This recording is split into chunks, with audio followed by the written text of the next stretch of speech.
What's up and welcome back to Bardown Talking Hockey episode number 128 presented by the Barroom Network. My name is Vinny Parisi and I am one extremely pissed off sports fan. And this right here, this is Frankie Mueller and he's got a really cool hat shirt combo going on right now. What's up? What's up? I like this hat.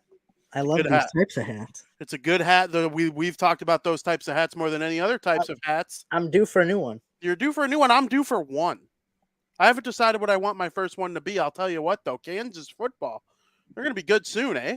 Mm-hmm. Kansas football, Kansas basketball. Kansas basketball is a given. That's like saying Alabama football. They're a blue blood in college basketball. No pun intended. A little pun intended. Yeah, 100%. How you doing, man? How's your weekend? I'm doing good. Busy weekend upcoming too. September's always busy for me, so I got a lot going on. Sure is. I feel like we got to get together and watch some football. It's some Oh, yeah. Hawk coming up soon. Hawk soon. Soon. Preseason, VP's favorite time of the year. Ooh, I'm going to go off on some preseason talk too. Part of me being pissed off with what we saw on Sunday. Oh my God. I am furious in terms of football. But in hockey, I got no complaints whatsoever, actually. So I guess I shouldn't say I'm a pissed off sports fan. Well, I've been pissed off at baseball since the White Sox ended April 7-21. But I kind of got over it, by June, July, you kind of accept your fate at a certain point. Like if the Bears are 4-9 going into December, I won't be mad anymore. Mm-hmm. If your favorite hockey team is 12-20-5 going into whatever time, you'd be over it by then. But am I mad right now at the Bears? And we will get into that. But first, we're going to talk a little puck there, son. We have to actually, before I even start talking, I almost did it without a guest. We have to send it to period number 1.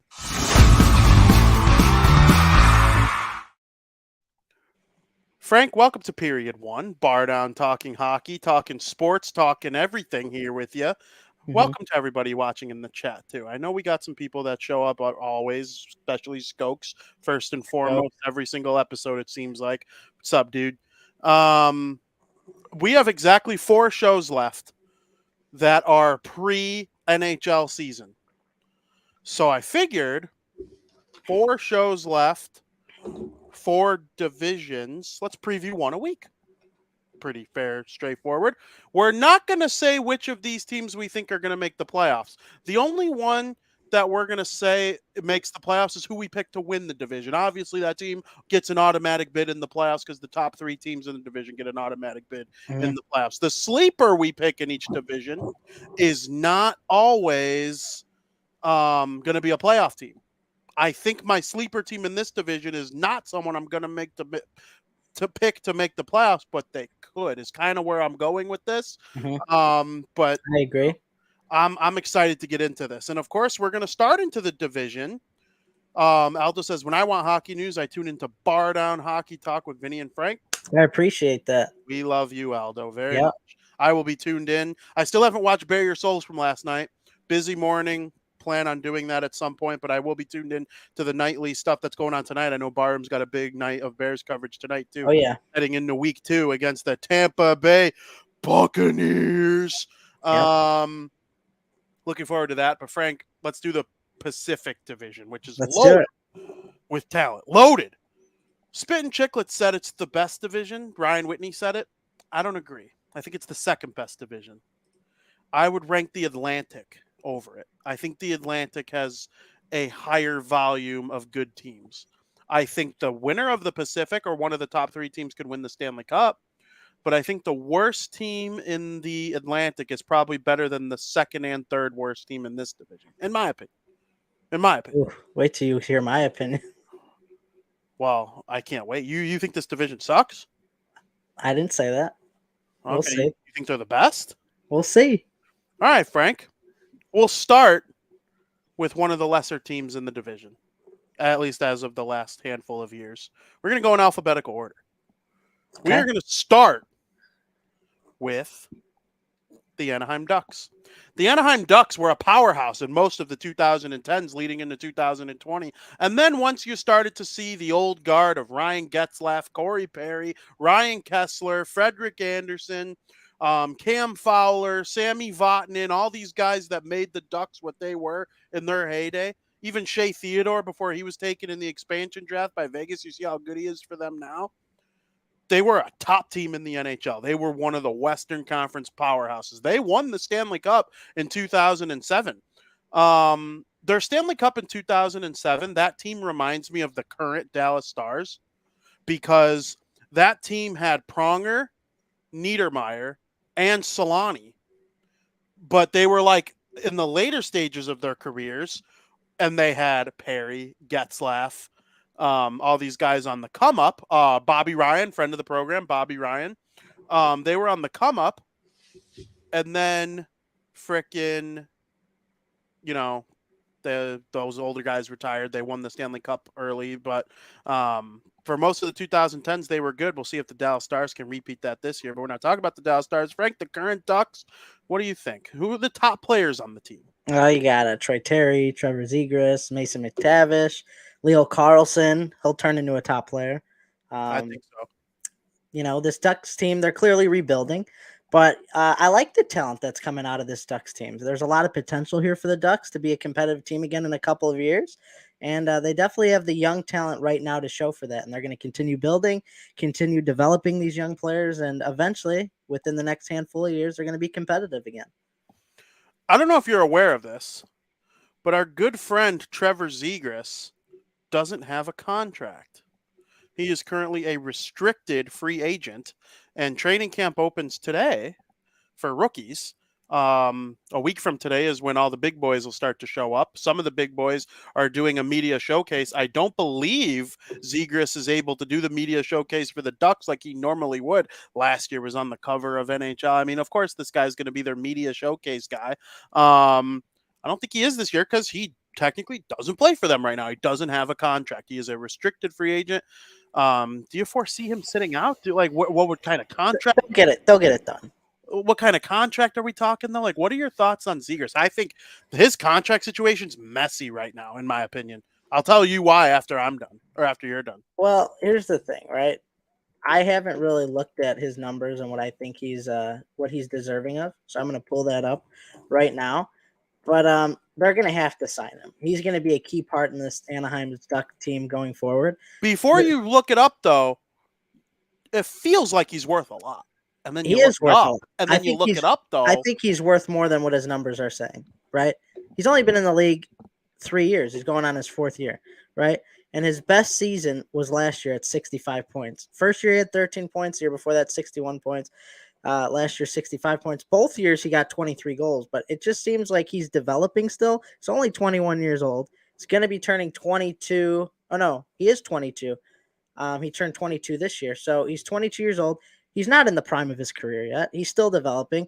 He's going to be a 30-goal scorer, absolutely, especially when this Ducks team improves, maybe even a 40-goal scorer. So, I think he's worth, honestly, 7-8 mil, just because we haven't seen his full potential yet. I don't think he's worth anything more. I wouldn't give him anything more.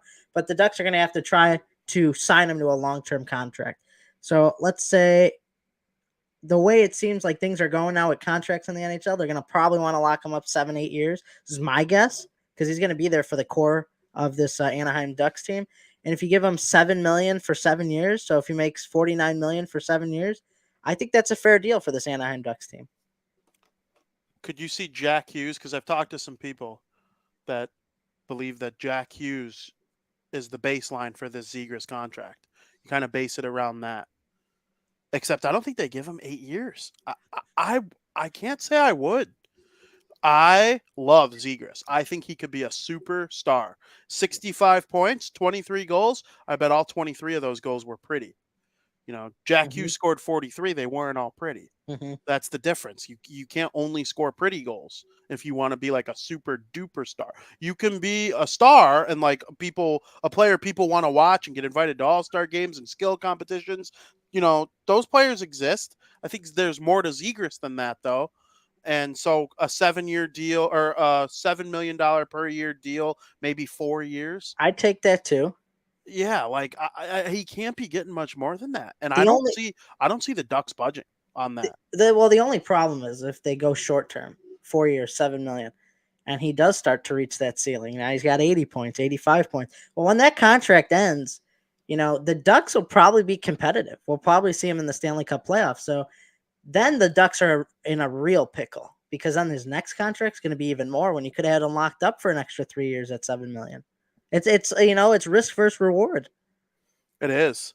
It really, really is. So you're saying you right now, and you make a great argument. You might even have persuaded me because I see it worked with Heischer. Hughes was a little more like everyone kind of believed it. Heischer needed to prove it a tad bit more than Hughes. But that's actually a great point. And the Leafs probably wish they had an extra 2 or 3 years of Austin Matthews only making 11. Yeah. Instead of jumping up to 13 after Exactly. this upcoming season. So that's actually a really good point there, Frank. I wrote down the tab issues. That's the biggest issue for the Ducks for me right now is getting Zegras taken care of. Is there any other issues that you look at when you see this team and you kind of see coming? Well, yeah, I mean, they got to figure out like what's going to happen with Gibson too. I don't think John Gibson's going to be with the team much longer, and after that, they're stuck with Alex Stalock. And let me tell you, I know my fair share of Alex Stalock, being a Hawks fan. So they have a lot of veteran trade bait on the team, which I don't think is necessarily an issue. But the issue is when the veterans are gone, you're stuck for at least this season and maybe next year with a younger, weaker core until they rebuild properly. So I think that's going to ultimately have them struggle in the end. So is it good that they have veteran trade bait? Absolutely. But it's going to hurt them in the short-term future until they build up a team. They're not going to be that competitive. What's the strength of the Ducks coming into this year? The strength of the Ducks is they have a ton of young talent, right? And that's what you're building for. Like all the players I mentioned, they drafted Leo Carlson with the second overall pick.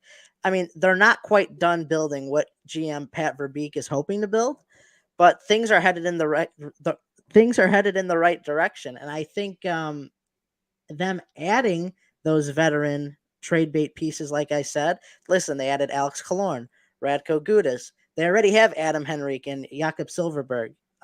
These guys are going to help those young players develop for the time that they're there, right? They're going to get knowledge that wasn't previously available. If you have a team made up of all young guys, I mean, you have nothing to build off. You have no ideas to bounce off people's brains, right? Because everybody's in this, basically in the same boat. So I think that's a strength that they have, having them in the organization now to help them build. Absolutely. For me, their biggest strength is entertainment value. I think they're going to be a team that people want to watch because Drysdale, he probably won't miss the whole year like he did last year. And Zegras is unreal. And I love Mason McTavish's game. And, if this Leo Carlson is a good player in year one, that'll be interesting and bring eyes to the team. So they're going to be a California team that's on when your favorite team is done. So turn them on. I think they'll be worth watching. The next team in alphabetical order in the Pacific Division, the Calgary Flames.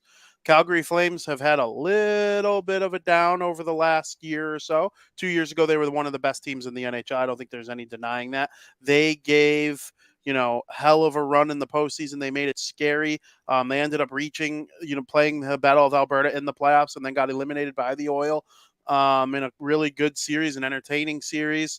And then last year, Daryl Sutter just drove them into the ground. A lot of complaints with Daryl Sutter as the head coach.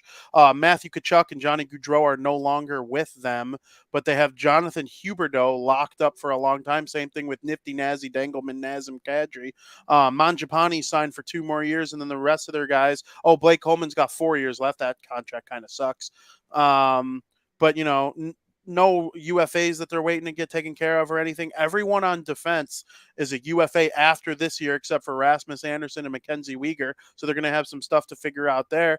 And then in net, it's Vladar and Markstrom. Vladar was better than Markstrom last year, but Markstrom was borderline elite in the years leading up to last. Yep. Lots of contract talk about Elias Lindholm getting an extension done before the start of the season. And then if it doesn't, then he's probably traded before this season is over because he's a UFA at the end of this year. And they don't want to lose Elias Lindholm for nothing. He's unreal. Frank, I kind of already touched on the top players this time around, but what are your thoughts on the Flames as a whole as they head into this season? Well, they lost a lot this offseason, right? I hadn't even mentioned that. They lost Tyler Toffoli, Milan Lucic, Nick Ritchie, Coach Daryl Sutter, GM Brad Traveling. I mean, it was a complete overhaul, right? So there's it's going to be a lot to get used to if you're a Calgary Flames fan. But like you said, they still got Elias Lindholm, Jonathan Huberdeau, they got Igor Sharangovich, Nazem Kadri. So I mean, they got some pieces there, but a lot of this team was overhauled in the offseason. So it'll be interesting to see how they perform. What are some issues with the team in your belief? Oh man, the issues is it's going to take a lot of getting used to. Whenever you have all this change of management, a new coach, a new GM, right? This could work out better for the long run, but for the current season, it's like who knows? No one knows how Coach Ryan Huska is going to do. No one knows how GM Keg Conroy is going to run this team. When you go through a complete overhaul, it takes time to get used to. I mean, you see it like happen with any NHL team, right? The Hawks had to go through it with the new GM and a new coach, and things aren't as easy right away. Even if you have Huberto and Elias Lindholm, I mean, things don't come easy because you don't know what kind of chemistry they're going to have with that team. It takes time. Chemistry is not built overnight. So I think there's going to be a lot to get used to in Calgary.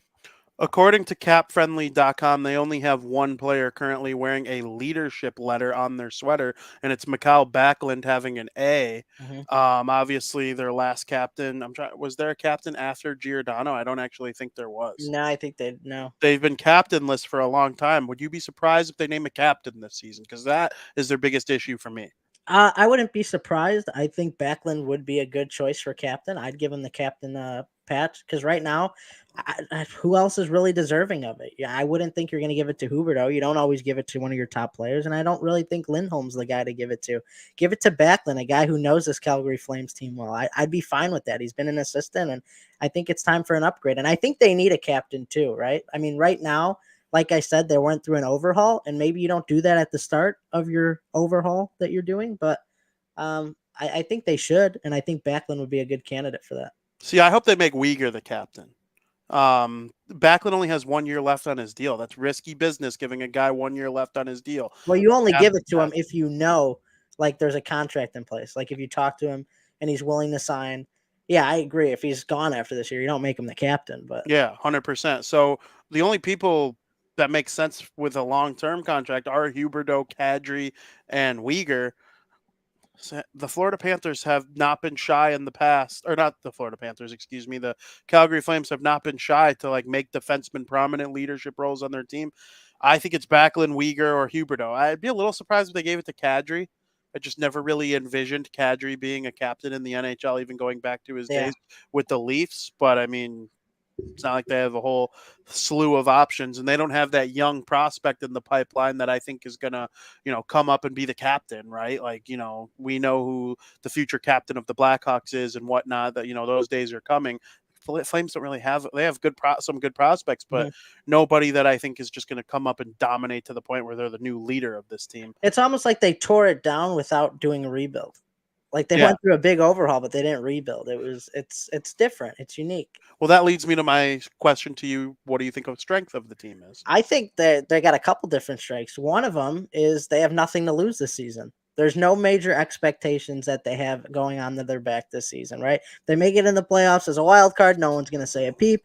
They don't have that expectations of being so good a couple of years ago and then coming into the next season like, oh, can we replicate that, right? And I also believe the other strength is their goaltending duo of Markstrom and Vladar. That could help them win any game. I don't care how good Vladar was last year or better than Markstrom. Markstrom is a great goalie, and I've underestimated him before, and I refuse to do it again. And Vladar's a very good backup too. That's a guy you could rely. If Markstrom's going through a tough stretch at any point in the year, you put Vladar in, and if I'm the GM or the coach, I'm feeling comfortable with Vladar in the back of the net, right? They got the right pieces in front of them. You got a handful of talent on the team. You got pretty decent goaltending, and in my eyes, that's recipe you can win any game. So I think their goaltending is a huge strength. I completely agree. It's a good strength of their team. I like that you brought up that they kind of have nothing to lose. What is Huberdeau going to have a worse year than last year? No, he's probably going to have a better year than he had last year. I wouldn't be shocked at all if he had 90 to 100 points next season. He's done it multiple times, and then last year was a down year on a new team with a bad defensive-minded, mean head coach. That my strength is that Daryl Sutter's gone.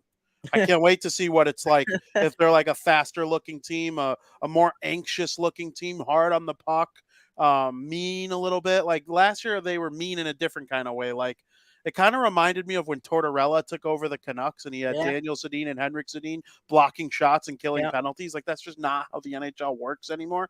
This isn't the old days. So that's kind of how I see it. But yeah, so very interesting. Calgary Flames. The next team on the list is, of course, the Edmonton Oilers. The Edmonton Oilers are a team that largely center their conversation around two players. But Frank, I'll let you go. The top players on the Edmonton Oilers. Really quick, Tom says Frankie knows how much I despise Daryl Sutter. Yeah, Tom doesn't like Daryl Sutter. We've had our conversations about He him. was a great coach with the Kings.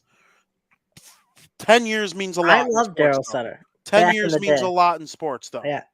It's the He's Kings changed. would not win that 2012 Kings team would not be as successful today. Like that's just the way it is. The game's changing, right? Yes. So but anyway, the Edmonton Oilers top guys, obviously you got McDavid, Draisaitl, Vander Kane, Darnell Nurse, great defender.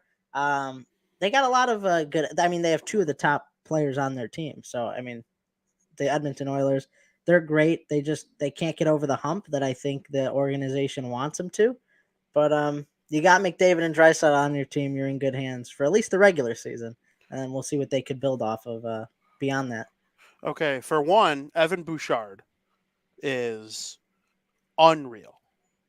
Okay, I think the world of him. 3.9 for the next 2 years, and he's going to get a significant upgrade when it is time to extend him. Mm-hmm. Because all the power play points are because of McDavid and Draisaitl. Okay, maybe a little bit, of course. I think McDavid's power play numbers are inflated by having Draisaitl, and I think Draisaitl's numbers are inflated by having McDavid. It's the greatest power play of all time for a reason. You know, it's not just because of one guy. It's not even just because of two guys. Not that Connor McDavid or Leon Draisaitl need much help, but there's a reason that it took a while for this power play to get going. McDavid was a 120 point guy without the power play doing this. Mm-hmm.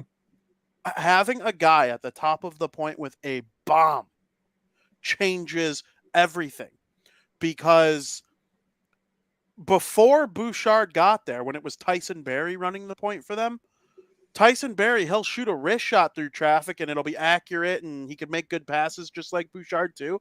But he didn't have that bomb that goalies even were scared of. So guys would cheat McDavid and Draisaitl just a little bit more. You know what I'm saying? They would, and then now that Bouchard's there with this big booming shot that goalies don't want to face at full potential, guys are leaning off of Draisaitl a little and McDavid a little bit more, and putting a little more pressure on freaking Bouchard now too. So the pressure just kind of the resistance by the penalty kills is a little bit more evenly distributed, and I think that makes the power play even better. And I think Bouchard having a bomb is even better than that. And, really quick before we continue with this Edmonton Oilers conversation, I want to recognize Don, the Bears fan in the chat. Don Burr, huge Detroit Lions Bears fan. When I want to watch hockey news, I turn on the Detroit Red Wings, Detroit versus everybody. Yeah. I believe Detroit has the second longest playoff drought in the National Hockey League, and it's going to become the longest playoff drought in history in the active playoff drought this season, Don Burr. And it's funny because they had the most consecutive seasons making the playoffs, and now they're going in a drought. Yeah, isn't that crazy? Yeah, it's crazy. Isn't that crazy? And since Datsuk and Zetterberg have retired, Hockey Town became Lame Town. But back to the Oilers. And is there a worse sports city than Detroit right now? The Lions are awesome. Mm-hmm.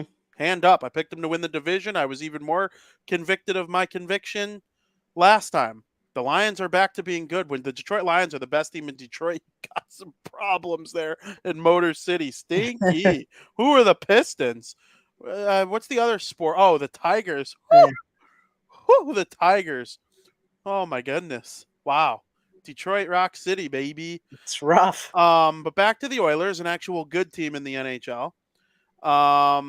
With your guy who's the GM now. Now I'm drawing a blank on his name. My guy? No. Don Burr's guy. He was the GM of the Red Wings for a long time. Kenny Holland. Ken Holland is the GM of the Oilers. Now he was with the Red Wings for a lot of those glory years, and he's done a sensational job. And listen, I know the Yzer plan is going on in Detroit and whatnot. I actually do believe they'll be okay, but I just like messing with Don Burke because he's a huge Bears fan. But I think the world of this Oilers team, and Bouchard being there on the power play, big key for me. He's also got to be in one of the top players. I started with strengths over issues because there's more strengths with this Oilers team than issues.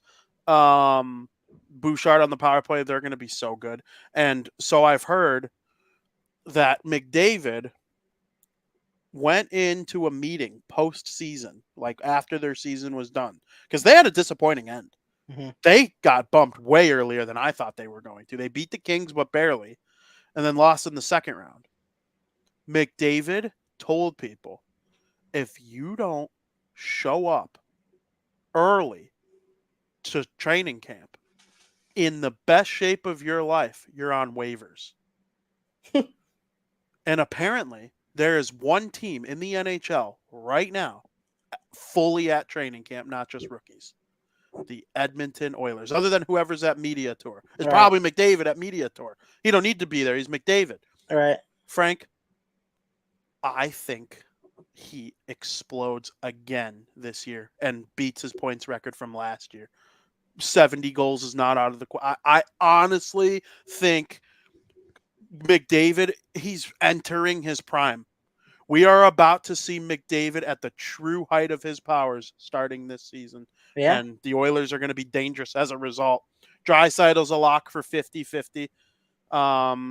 It'll probably be more like 50-70, but 50-50 is a lock.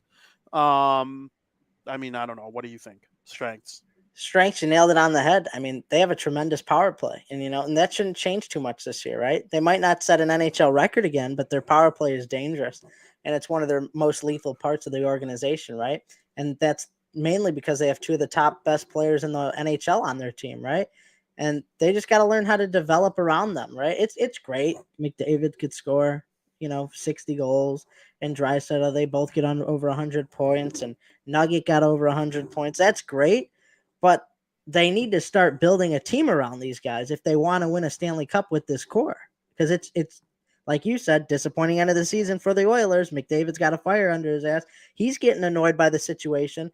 It's great you got this talent, but that leads me to their biggest weakness, if you don't mind me stating my weaknesses.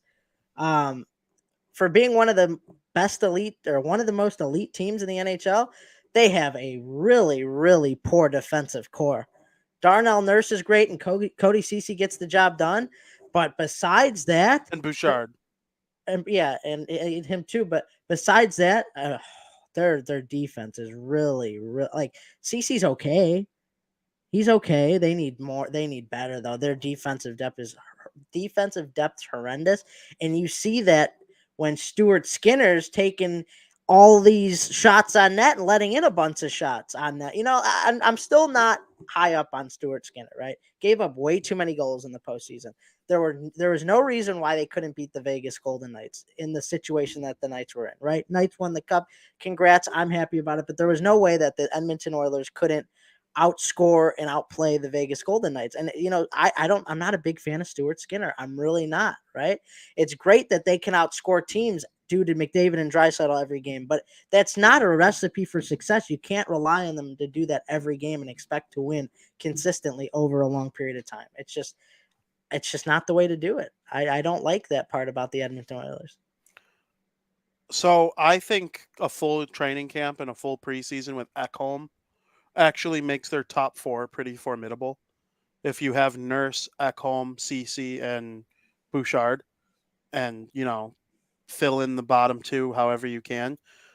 In the regular season, Stuart Skinner, he was good. He had a good rookie year. It's all about once the playoffs start. They need to make sure that goaltending tandem, and they have to play well in front of them too. Stuart Skinner was a rookie in the playoffs, and Jack Campbell went MIA last year entirely. But I do think Stuart Skinner is a good, young, up-and-coming goalie.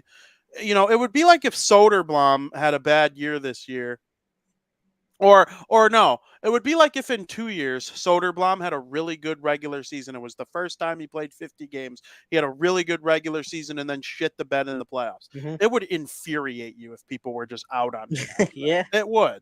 And yeah. that's the exact same situation here with Stuart Skinner. He's 24 years old and he got chucked into a situation because of what happened with Jack Campbell.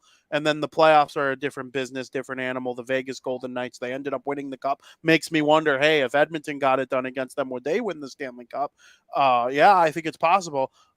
I'm I'm high on the Oilers right now. If you can't tell, my weakness though is goaltending in the playoffs, playing in front of their goaltending in the playoffs. McDavid and Draisaitl are like all-time great point scorers in NHL postseason history.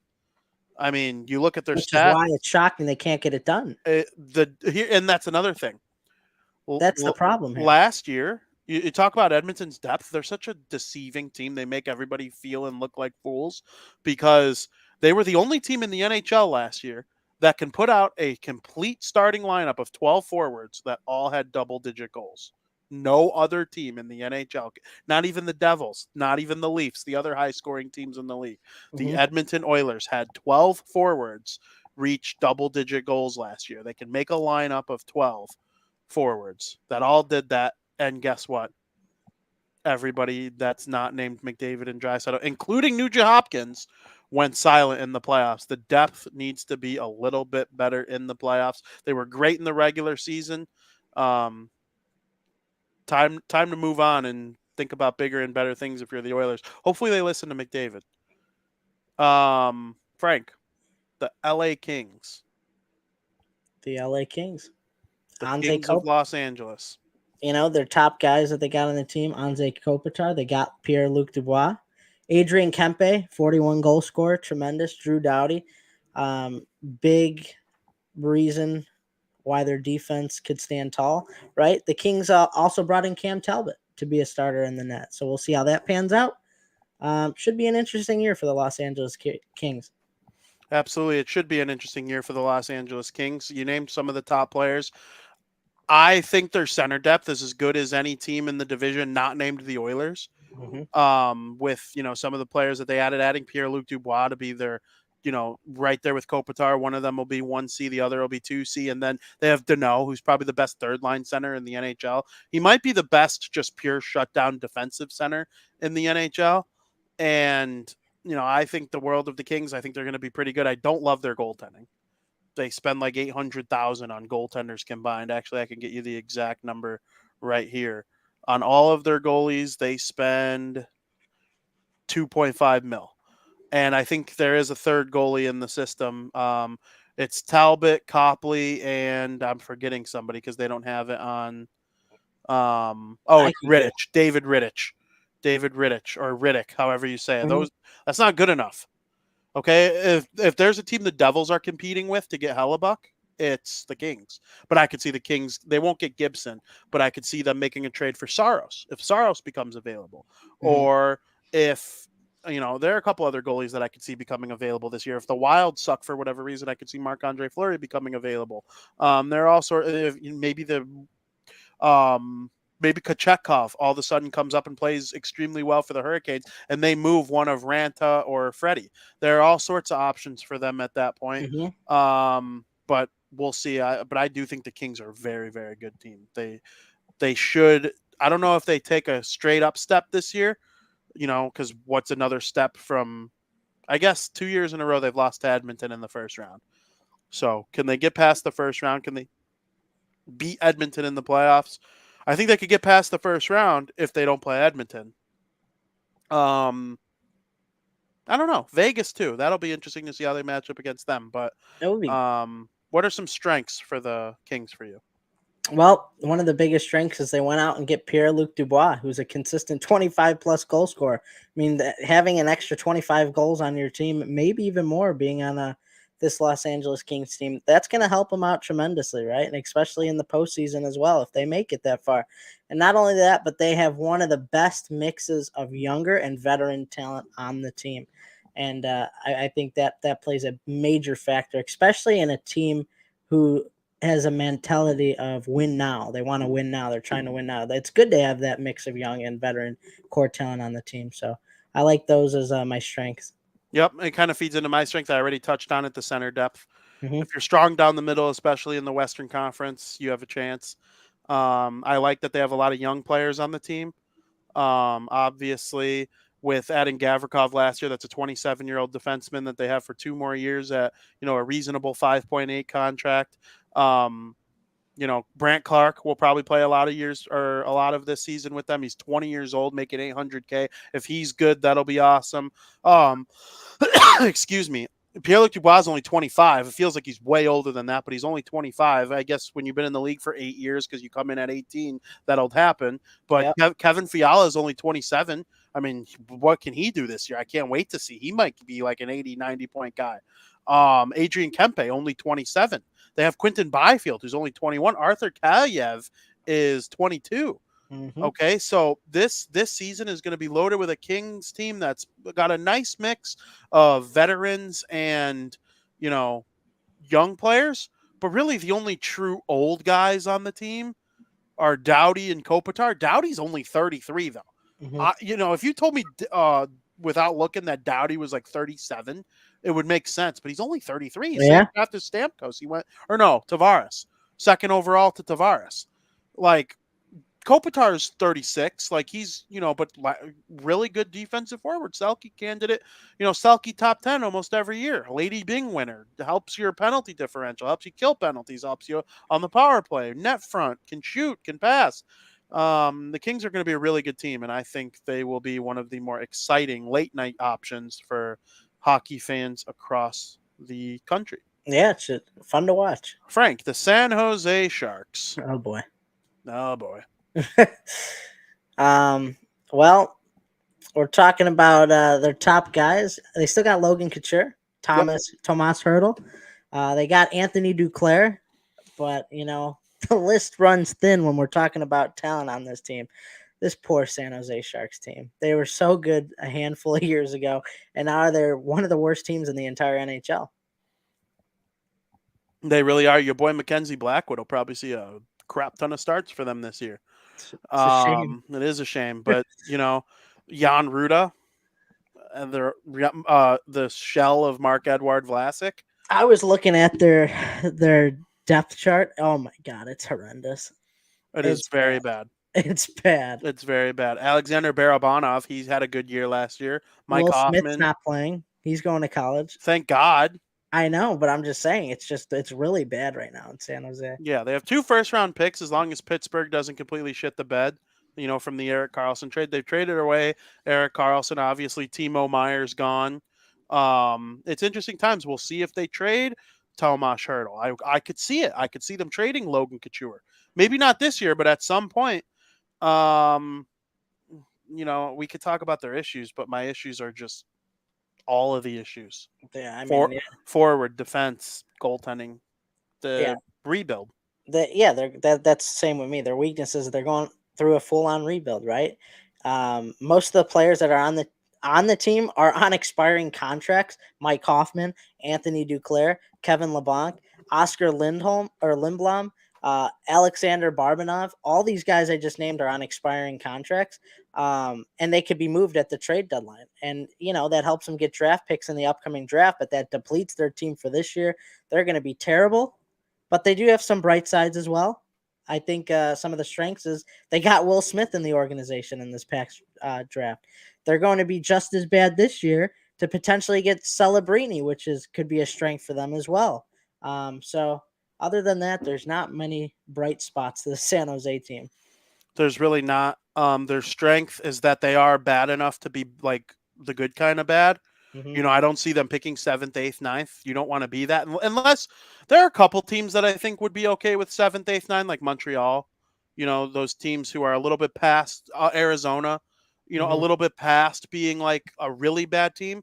I think strength for San Jose is that they will be like that bad. That's a good thing for them. That's what I said. I felt that way about, exactly. I felt that way about the Blackhawks the last 2 years.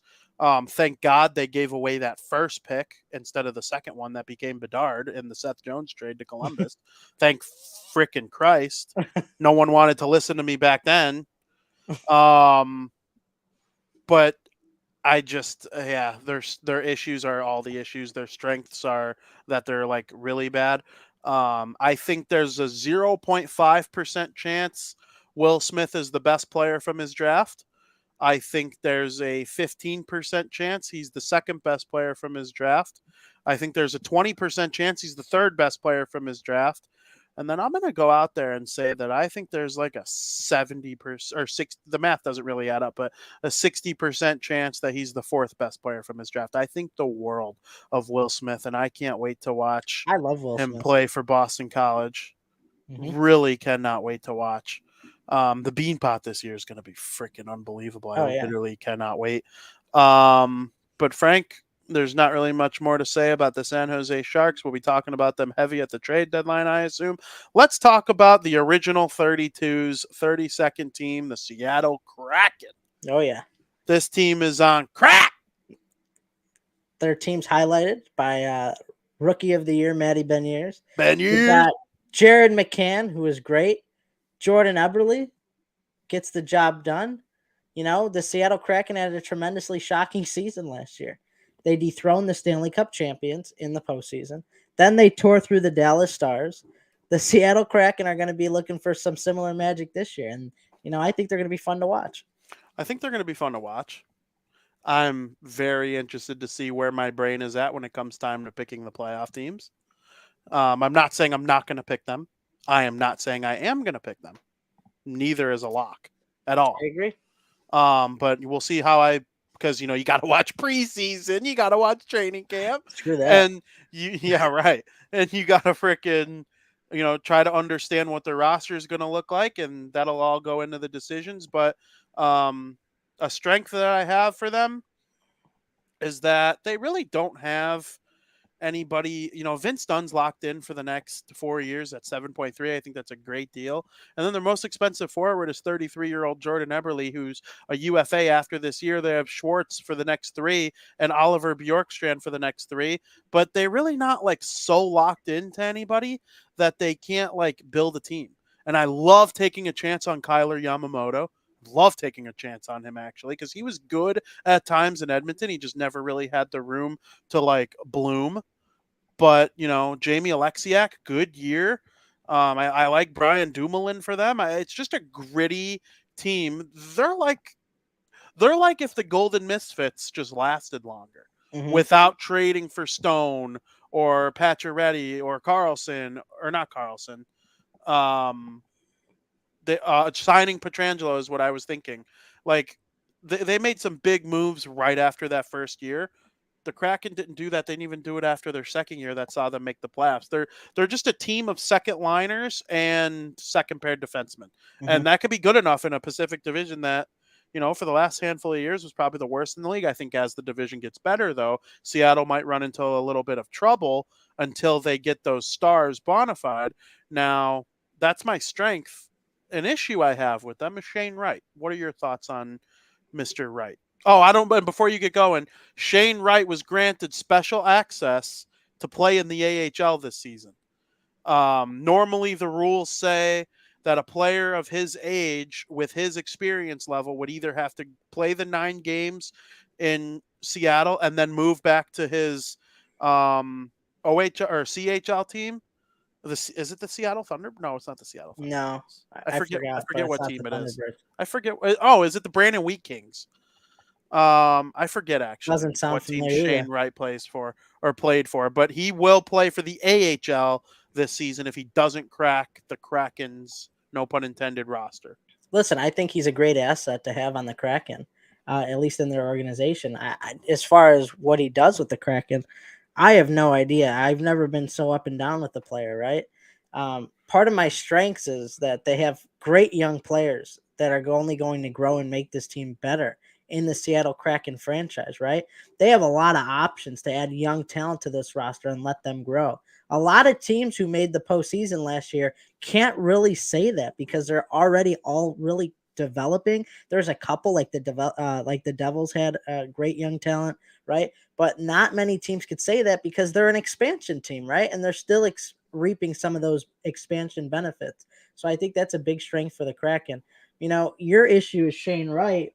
My issue with the Seattle Kraken is how much pressure is on this team from the fan base after last season's performance, right? Because not everybody thinks like we do.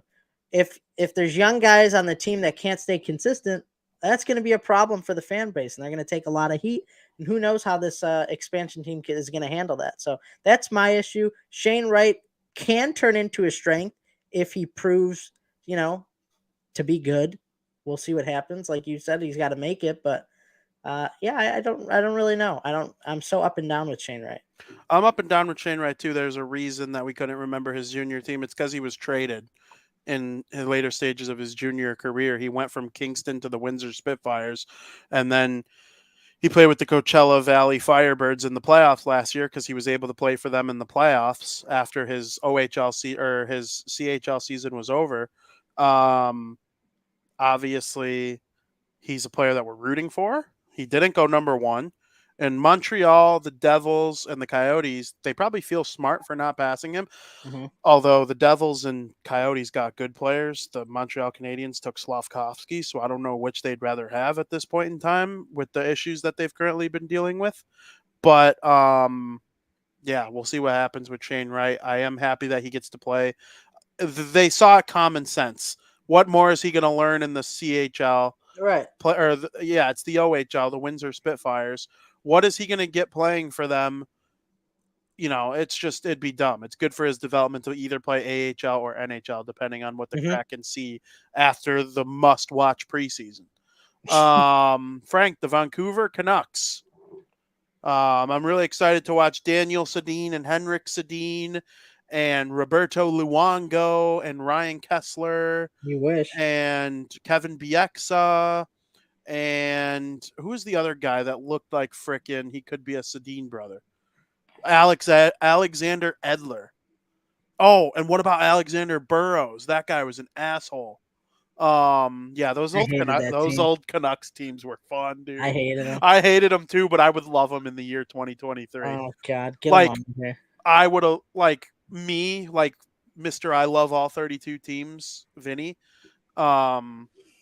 Would have loved that team now. I hated them back then, but I'm so glad they're gone. Yeah, looking back though, I was like, I wish I embraced them a little more. They broke my heart. And I remember there's that video that when they played the Blackhawks, they sent the headphones around, and they were like, "What is this song?" And it was Chelsea Dagger, and every single one of them put it on and was like, "Yeah, I don't really like that song." Yeah, no, there's nothing good about that team. I hated them. Very funny. They were one of the biggest rivals for the Hawks back then, and they were the definition of a playoff rivalry. Yeah, they played them like 3 years in a row, 3-4 years. It was so annoying. They just I couldn't stand them. But I think the Hawks got the better of them at the end of it. Yeah, and the Bruins beat them in the final. Yeah, so good for them. Screw the Canucks, right? But no, we're in a new era of Canucks hockey. Elias Pettersson, Quinn Hughes, Brock Besser, JT Miller, right? The Canucks finished 6th in the division last season and were just an average team at best. They really weren't fun to watch either, in my opinion. I mean, they had some guys that were fun to watch, but as a whole, they weren't fun to watch. They really weren't exciting. Everything about them was boring, in my opinion. So, it's my favorite jersey catalog in the NHL. Not my favorite jersey. They don't have, none of their individual jerseys are like a top 5, but they have no misses. Mm-hmm. Every team has like all those jerseys, or that jersey for them is okay, whatever. I like the Devils white jersey, but it's nothing spectacular. Like I love their red. I love the black. I love both reverse retros. The Canucks have yet to make a jersey that I don't love. I mean, the one with the stick, awesome. The black one with the blades, awesome. Okay, their reverse retro was my number 1 favorite reverse retro last year. That's the strength of their team. They're always hot looking. Even their homes and aways are just beautiful. I love their sweaters, all of them. And then I love Quinn Hughes, the older brother of Jack and Luke Hughes of the New Jersey Devils. We'll get to him a little more in something that recently happened to him in the second period. But my issues with them is that I think they're mid. I do think Quinn and Peterson, they're fun to watch when they're on the power play. If I find out they're going on the power play, I'm tuning in. But for the most part, it's just like a mid team that I don't really see doing anything. Yeah, their strength for me is they're finally building their defensive depth. They added Ian Cole, Carson Saucy, Matt Irwin, and because of these new defensive acquisitions, it saw the departure of 4 veteran defenders, right? And this is great news because this is an opportunity for the Canucks to develop young defenders and build their defensive depth. This may allow for more goals to be scored against them for the upcoming year, but their defense is slowly gaining more depth, which is great. And, an issue I have with them is they've done nothing this offseason to try and build a competitive team. Besides the players I named on defense, they're running it back with the same exact team as last year. And honestly, they have lost a lot of their veteran defenders. So if I'm a Canucks fan, I'm livid, right? The only reason as to why the Canucks might not finish last in the Pacific Division is that Thatcher Demko has a couple of hot streaks in them here and there. They might finish second to last or back to sixth once again or whatever. But this team's a dumpster fire, and the only bright spots this year will be watching Elias Pettersson and Quinn Hughes. Yeah, I'm with you. I couldn't agree more, actually. I think sixth. I'm going to go. I think Anaheim and San Jose are probably right where they were last year. Yeah, Anaheim could be better. But they have Demko. I think Demko's a good goalie. That could be a goalie the Kings look at. And I know, division rivals don't make trades very often, but I feel like Vancouver is willing to make trades with division rivals. Right. They have before. So we'll see what happens. I'm excited to watch Quinn Hughes. I root for him a lot. I kind of feel bad for him that he's casted away. That's it. That's just going to be the bright spot. His 2 brothers play in New Jersey, so basically New York, and they're in the metropolitan area, the prime lights of the metropolitan division, and then he's cast away in just dark little old Vancouver. Yep. Everybody's sleeping by the time his game starts unless you're a hockey fanatic. It is a shame. Then the last team in the division alphabetically is the defending Stanley Cup champion Vegas Golden Knights.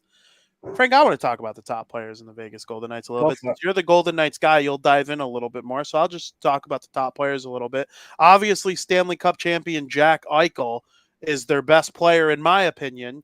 I think he's going to have a big year offensively this year. His career high in goals is 36. Bucci tweeted yesterday that he told him to shoot more, and he actually agreed that he plans to. And, Bucci and I are kind of on the same page that Eichel could be a 40-goal man if he just shoots it a little bit more. 4 or 5 shots on goal per game could lead to the man being a 40-goal scorer. I think he has tremendous wrist shot talent and could be one of those guys surrounded by Mark Stone, William Karlsson, obviously, Wild Bill, Jonathan Marchessault. They have Barbashev locked in for 5 years now at $5 million. Nicholas Waugh is unreal. Chandler Stevenson was awesome for them last year. And then, they have guys like Carrier and Colasar, Paul Cotter, Michael Amadio, really, really good forward group. Really, really good forward group. It stings to lose Riley Smith, of course. That's going to be a little bit of a gut punch that I think will take some getting used to for their top 6. But with Alex Pietrangelo, Alec Martinez, Shea Theodore, and Braden McNabb as their top 4, and then you add in White Cloud, Haig, Hutton as, guys who could, fill in those last 2 spots, rotate in and out each night to preserve legs and whatnot. And then you got Aiden Hill and Logan Thompson in net. It's just a sound, solid team, the Vegas Golden Knights. They're the defending Stanley Cup champions. I don't think they take a step back in the regular season by any means. It actually wouldn't surprise me if they had more points this upcoming season than they did last year. I'm not saying they're going to repeat or anything, and I don't think their window is wide open anymore. But it's been open for the last 6 years. That's a long time for the window to be open. If it has 3 more years open and they start to suck after the 3 years from now, that's a 9-year window of them being a Stanley Cup contender, and they did get one. Oh, yeah. So nobody, no matter what happens this year, next year, or the year after that with Vegas, is going to poo-poo the way that they started their franchise. No, they started it great, right? You mentioned they lost Riley Smith. That's going to be 26 goals they're going to miss, right? But the major core is returning, which is big. And, the one strength that we haven't mentioned with any other team in the Pacific Division, that's their coaching strength. They got Bruce Cassidy, who knows how to win games, who knows how to win a Stanley Cup, who's played a major factor in winning the Stanley Cup. He has the most playoff experience of any coach in the Pacific Division, which plays a huge role, right? So that's really, there's not another team in the Pacific Division who has that coaching strength, which is why I saved it for the Vegas Golden Knights. Now, the weakness, this is a big weakness, right? Because this was a lot of question marks surrounding this last year, is they need to find ways to keep their players healthy and keep them off the IR. And I'm talking about big players. Mark Stone only played in 43 games last season. Jack Eichel missed 15 games last season. Their goaltenders kept getting injured, right? And they're around the third, fourth string for goaltenders, right? If they could field a healthy team, they'll be fine. But injuries have been a major weakness for them, and why a lot of fans kind of don't give them the benefit of the doubt, right? Because they're like, well, their goaltending going to hold up, right? How's Aiden Hill going to do in the playoffs? They proved everybody wrong, but the guys I mentioned, top guys, you got to keep them off the IR. Agree, Frank. You make a bunch of adequate points. One that I wanted to touch on, Riley Smith, 26 goals missing. Do you think it's crazy that I think a full healthy year of Eichel and a full healthy year of Stone makes up those 26 goals? I don't think it's crazy. I don't think a full year adds 26 both to them. It might add 16. Is that what you're saying? Combined 26. I know. Yeah, I don't think so. I don't think we'll take a look at the end of the season to see how many extra goals Eichel had and how many Stone had. It might get 15 to 18 extra goals, but you're still going to miss a good 8 to 10 goals, I think, out of Riley Smith. And those 8 to 10 goals, could have come over a span of 2 weeks. So you're missing like 2 weeks worth of a player's whatever. I don't know. Like Contribution production to the Vegas Golden Knights. So we'll see. I actually want to remember that and take a look to see how much their production went up. If Stone and Eichel each score, if Stone scores 30 and Eichel scores 40, they will add a combined 13 plus 13. No. No. Is it 26? 26. We'll see. That's funny. Gotta keep funny. off the IR. But Eichel scoring 40 is not a lock, so I actually probably agree with you. 15, 18. But maybe? even if it makes up 6 or 20 of those goals, I think that's a win for them. Eichel gets 35 and Stone gets 28 or something. Stone only played 43 games and he had 17 goals. So Riley Smith will be missed. Yes, Riley Smith will absolutely be missed because guess what?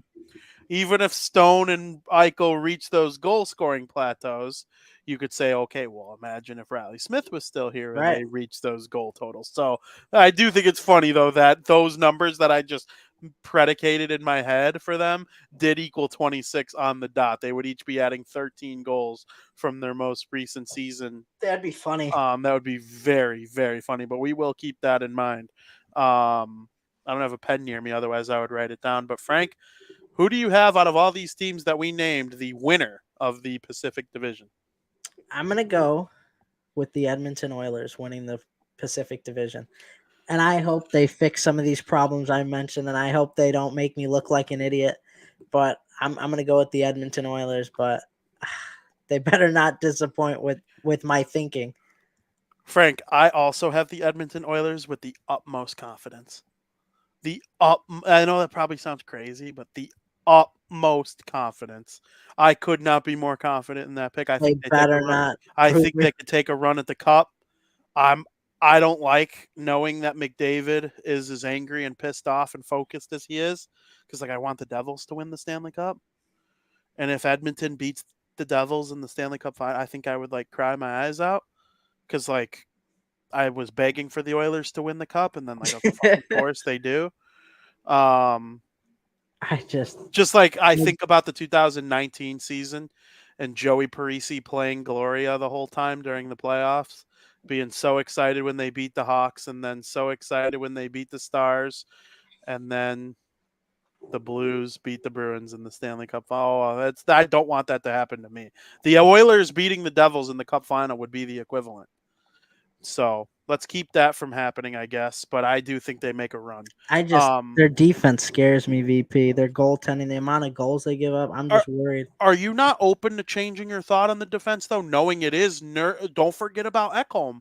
I know. Ekholm was awesome for them. I know. And now he's going to have a whole training camp. He's going to have the McDavid effect. Nurse, Bouchard, and Cece, who's good. I'd prefer Cece be my fifth guy. So maybe they'll make one more trade for a defense. If they trade for one more defenseman and Skinner plays well, they can win the Stanley Cup. We'll see. We'll see. We will see. Frank, who's the sleeper in the division? I think we go 3 for 3 on this. Really? Yeah. I think the sleeper. I don't know. I don't know. We might though, based on what you said before the first period. But my sleeper is the Calgary Flames.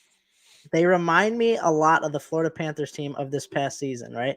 I think if Huberdeau could get his shit together and they get great goaltending from Markstrom and Vladar, who have proven they could be consistent, anything is possible, right? They also have a decent amount of talent to make a run if the cards fall the right way. So I'm going Calgary Flames.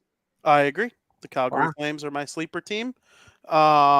And listen, for those of you, anybody thinking I might be agreeing just to agree, I want to disagree with Frankie. I want to tell him why he's wrong. I have many times on this show, and I will continue to do so when I feel necessary. Now is not one of those times. The Calgary Flames are my sleeper team. I'm not positive if I'm going to make them a playoff team in my predictions when we get there, but I am positive that they are the team right on the border for me. You know what it's down to? I think we would agree on the top 2 teams who, other than Edmonton, would be your likely candidate to win the division. And then I think we both probably have a clear third. And then I think that 4th spot comes down to Calgary and Seattle. And I'm giving the edge to Calgary, I think, right now as the sleeper. Not necessarily for the playoffs. Right. I think more people expect Seattle. I think Calgary might say, hold on a minute. I'm not positive yet, but right now they're my sleeper. Yeah, it'll be interesting for our playoff predictions. Yes. Frank, who's the worst team? It's San Jose by a mile. Easy. I mean, they're the worst. They might be the worst team in the NHL. If you would have said, I looked at their depth chart, and I was like, who's this guy on the 4th line? And the 3rd line, there were some guys I didn't even recognize. I was like, who are these people? And their goaltending stinks. Capo Kakinen is their starter, and then their backup. I don't even remember who their backup. Mackenzie Blackwood. Oh yeah, that's why. I think he's going to start. I think he's a muffin. He's going to start. Good. That'll make him even worse and prove us right. Well, we want them to be bad. I want them to be good eventually. They're so bad. I don't think it's close. No, I hope William Eklund has a good year. 20 years old, about to be his true rookie season. They took a chance on Zadina. I hope he's good. I want those 2 to be good, but those 2 could be good. If you compare Anaheim and San Jose, San Jose makes Anaheim look like an elite team. Anaheim would sweep them in a 7-game. Yeah, I agree. I remember I was watching a game. In like January last year. It was a day game. It might have been MLK. Because it was a day game on a weekday. So the only day that would happen in January was like MLK, unless it was it wasn't that early. Unless there's one in February too that could happen. Mm-hmm. I forget what holiday it would be though. No, I think it was definitely MLK Day, and they were playing during the day. And I texted Joey because I saw Randy Hahn, the announcer of the San Jose Sharks, say that they haven't won a home game yet. Oh my god! Yeah, like what? Yeah, I know. What? They hadn't won a home game. It was January, and I texted Joey, and I remember his response being like, "What?" Yeah, it was crazy. Yeah, they were bad last year, and they held last place in the league for like a couple weeks there, and then the Hawks, Blue Jackets, and Ducks said, "Oh yeah, watch this," but. Yeah, I think they're going to be. I mean, Timo Meyer scored 31 goals for them last year. That's not going to be there. It's not going to be there this year. There's no 100 points. They lost 100 points. Between Meyer and Carlson, they lost like 150. Yeah. More than that, right? Yeah. More than that. More Yeah. than that. So it's going to be really, really interesting to see, but we both think. Do you have a hot take about the Oh Pacific yeah, I got a Division? hot. This is like you might need the fire All department for right, this. lay it on me, pal. This is your. I'm ready to take all the heat from you. You might have to. But I think the Pacific Division's the weakest division in the NHL. I really do. I really do. Why? Just because I'm not certain. Let's break down the teams, right? San Jose stinks. Anaheim's not going to be that good. I don't know where I stand on Calgary, Vancouver. I know Vancouver's going to stink. I don't know where I stand on Calgary and Seattle. They might both stink, right? Calgary's my sleeper, but they might both stink. And honestly, I think Vegas is going to have a letdown year, and I don't want to say it. I really don't want to say it because I love the Vegas Golden Knights, but I wouldn't be shocked if they had a turnaround of a year. That leads the Edmonton Oilers, is why I picked them to win the division. And the LA Kings, I'm not sold on LA Kings and their goaltending. I'm really not. I'm not old I'm either. so But far out on their goaltending. I like Cam Talbot, but I don't know about Phoenix Copley. I don't know. Like I said when we were talking about the weaknesses, Rob Blake's taking a major gamble with his goaltending in this division. And that's why I chose the Edmonton Oilers to win the division, because I think this division could be fairly weak this season. Now, on paper, maybe they're great and maybe not one of the weakest, but I think at the end of the season, they will turn out to be one of the weakest divisions. that is a hot take. I will give you that. You came up with a good hot take. I would rank them second. I know. That's what I'm saying. I think the Central sucks. It used to be the best, not close. Thank you, Caitlin. Thank you, Caitlin. I think the Central's the worst. The Stars and the Avalanche are so far ahead of everybody else.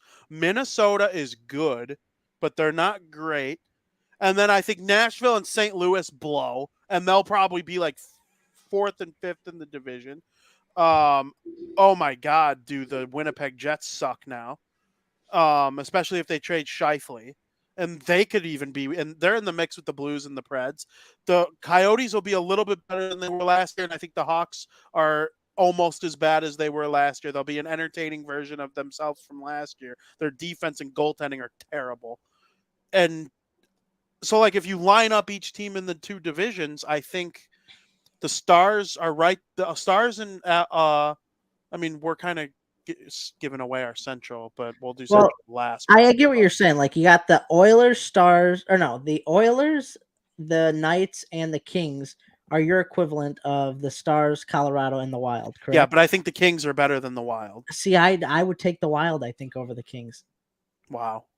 That's why. It's not crazy. No, right. But I think the Wild make a move for Draisaitl or something the following offseason when Parisi and Suter are off their cap. And I trust the Wild goaltending more than the Kings. I trust the Wild who's their number one center? You know just as well as anyone. You see it with the Devils. What made the Devils finally good again? That's true. The Wild don't have good centers. Listen, on paper, have 3 amazing ones. On paper, they might not be the worst division, but I think at the end of the season, when all said and done, we might be like, wow, there's a lot of turnarounds in this Pacific division. You know I like spicy nugget takes like that. A hot take. It's a hot take. I love it. I hope you're right. I want the Devils to pound on everyone. So, like, when they undefeated on the road against the Pacific Division were the New Jersey Devils last season. So that's crazy. Let's go D's. My hot take is McDusty breaks his point total from last season and eclipses 70 goals. Wow. I think he's going to eat up Central Division and Pacific Division food for breakfast, lunch, and dinner, and he'll dominate the Eastern Conference when he gets to play against those teams. Because McDavid, I think, would be an even better player in the Eastern Conference because the Eastern Conference uses a little more speed, whereas the Western Conference is a lot of tenacity. But McDavid, he dominates in both categories. But McDavid gets close to 200 points. Wow. That is a hot take as well. If he broke 200 points, I'd be like, yeah, and? That would be insane. A 50-point increase, though. I know. Their power play, dude. It's their strength. But, like, he gets points on the penalty kill. I know. 5-on-5, he's unbelievable. Evander Kane's probably going to play the whole year this time. Yeah. Zach Hyman, another year of him. Nugent Hopkins is a full-time winger now, I would say. Yeah. He's not even really their 3C anymore. He's a full-time winger now. I don't know. I like the Pacific. I'll be watching a lot of it. Those games don't start till 9 p.m. when they're the home team, so VP watches a lot of Pacific Division once everybody goes to bed, and it's just me and the TV. The Devils are over by then. The Hawks are over by then. The Bruins are over by then. All the teams I like to watch. So that's the Pacific Division preview from us. It took us an hour and 10 minutes to get through it. Holy shit. It was good, though. We did a deep dive for each team. So Yep, we're going to do that for every division. Next week, I haven't decided what division is going to be next, but I have a feeling it's going to be an Eastern Conference division. Okay. I have a feeling. Katie said, have you had the spicy nugget wrap from BK? I haven't, but I want to try it. I see them advertised on TV, and all three look good. Tried all three. Love each and every one of them. I can't wait to try I them. would rank them hot, honey mustard, plain. And that's not shitting on the plain. It was still good. It has this zesty sauce on it. That's awesome. I will try it. All right, Frank, let's write a jingle to get us into the second period. Write a jingle. What are we writing? Here we go, Vinny and Frank getting ready for the second period. Gonna talk some more hockey at BK. Have it your way. Period 2! Welcome to period 2. That was very fun. We're creative. We're creative minds here at Bardown Talking Hockey. Frank, Tomasz Tatar. They don't have tartar. They don't have tartar sauce at BK, do they? They do at McDonald's. I mean, they might. They do at McDonald's. I don't think they have it at BK. Well, they might put on their fish sandwich. They firmly have it at McDonald's. I know they have it at McDonald's. I like a fillet of fish. Once in a while. Me too. I don't think I would ever. My go-to. No, isn't anybody's go-to? Yeah, here's Vinny getting his weekly fillet of fish. No, it's just like every now and then I'll wake up on a Tuesday morning and I'll be listening to some Lynyrd Skynyrd and I'll be like, oh, Tuesday's gone with the wind. Ooh, I want a fillet of fish. That's kind of how I want. So you're more likely to get it in the winter? Oh yeah. Oh yeah. You don't want a fillet of fish July 1st? There's something. No, I don't. Out by the pool. Frank, I don't even like. Other than those days that are hella fun, that I know I'm at a pool or at Christmas Mountain or the Bags tournament, I hate the musty summer days. I don't even want to eat at all. I don't either. I mean, I love the weather we have right now is perfect. You know, sign me up. It's a little hot today. It's a little hot, but at night I had 2 fires this past week. Well, and it's the first fires of the year. Huh? Thanks for the invite. You could come. I didn't know. Well, now you do. I'm leaving for Wisconsin tomorrow, but I'll be back Monday. I expect an invite. We were by G's when we did the fire, though. Are you going to drive all the way out to Mendeley? I got a new car. Right. I'll put that new car to use. I'm putting it to use tomorrow. I'm driving to Wisconsin, 5:30. Tomasz Tatar, Colorado Avalanche. I like the move for him personally. Yeah, and the Avs. It's a 1-year deal worth $1.5 million. And you got a 20-goal scorer and a 50-point player for $1.5 million on a Colorado team who's already great. These numbers might even only go up because you're playing on the Colorado Avalanche. Hey, you watch your mouth. And you're going to be playing with Nathan McKinnon, Nico Rantanen, Cale Makar, Dougie Hamilton. Plus, Tatar is one of those great assets to have for a postseason run. And you get this man for a steal for $1.5 million. I'm stunned. This might be one of the greatest pickups of the offseason of this year. I agree. He played steal value. I couldn't agree more. I watched all 82 of Tomasz Tatar's games last year, and I watched every game he played in the postseason with heavy interest. Obviously, he played for the Devils. He proved to me that in the NHL, in the year of our Lord and Savior Jesus Christ, he can play on all 3 lines. It's unbelievable. He could play on the first line with the Nate Dowg. He could play on the second line. Don't forget they have Ryan Johansson now. Yep. That's their second line center. He could play with them. He could play on the third line. I think on a perfect world, he plays in their second line because Gabriel Landeskog is already out for the season. We're praying for him. We like Gabe Landeskog on this podcast. We like the Avalanche on this podcast. But hopefully Tatar has a good year. We're rooting for him. It's a steal of a contract for 1 year too. Oh, I do think going from Tatar to Toffoli is an upgrade for the Devils, like a significant upgrade. So I understand the move for them, but for the Avalanche, when you're not getting Landeskog back till next year, and then after basically 2 years of missing Landeskog, you can only hope that you get the same Landeskog back. He was one of the best power forward wingers in the NHL. But all the best to him. Love Tatar. Can't wait to see him play for the Avs. Hopefully the Avs aren't ass. Yesterday we found out that Torrey Krug injured his foot during off-season training, and he's going to be reevaluated on October 1st. Frank, the former Boston Bruins, spent 9 years with the Boston Bruins before making his way over to the St. Louis Blues. When I looked it up and I saw that he was entering his 4th year with the St. Louis Blues, I was like, what the hell? It's been that long since he's been on the Bruins. I remember when he made his Bruins debut in the playoffs and he shit on the Rangers. Yeah. That was unreal. And Torrey Krug named to the 100 greatest Bruins ever. I don't know if you saw that too. I did not. It's their centennial season coming up, and they named the 100 greatest Bruins ever, and Torrey Krug made it. Shout out to Torrey Krug. Good reason. Yeah, absolutely. I hope he's okay by October 1st and he can get back to playing. Yeah, so he's going to be reevaluated on October 1st. This is a tough blow for the St. Louis Blues, who are losing one of their top defenders, and they're already projected not to have the greatest years. But, his offensive production for a defenseman has been incredible since coming to the Blues. It's not point per game, but I don't expect that out of a defenseman. But he's got well over 100 points and like 180-something game played or something like that. So he's not point per game, but he's damn near close, and that's great for a defenseman. And when I mean close, he's like 50 points less than point per game, but that's close. Great for a defenseman. Yeah, for a defenseman, that's close. Yes. My gut is telling me that this injury isn't too serious, right? Because if it was something major, they would have said, oh, Krug suffered a broken foot and expected to miss 4 to 6 months, right? If it's a broken foot, he's not being reevaluated on October 1st. He broke his foot.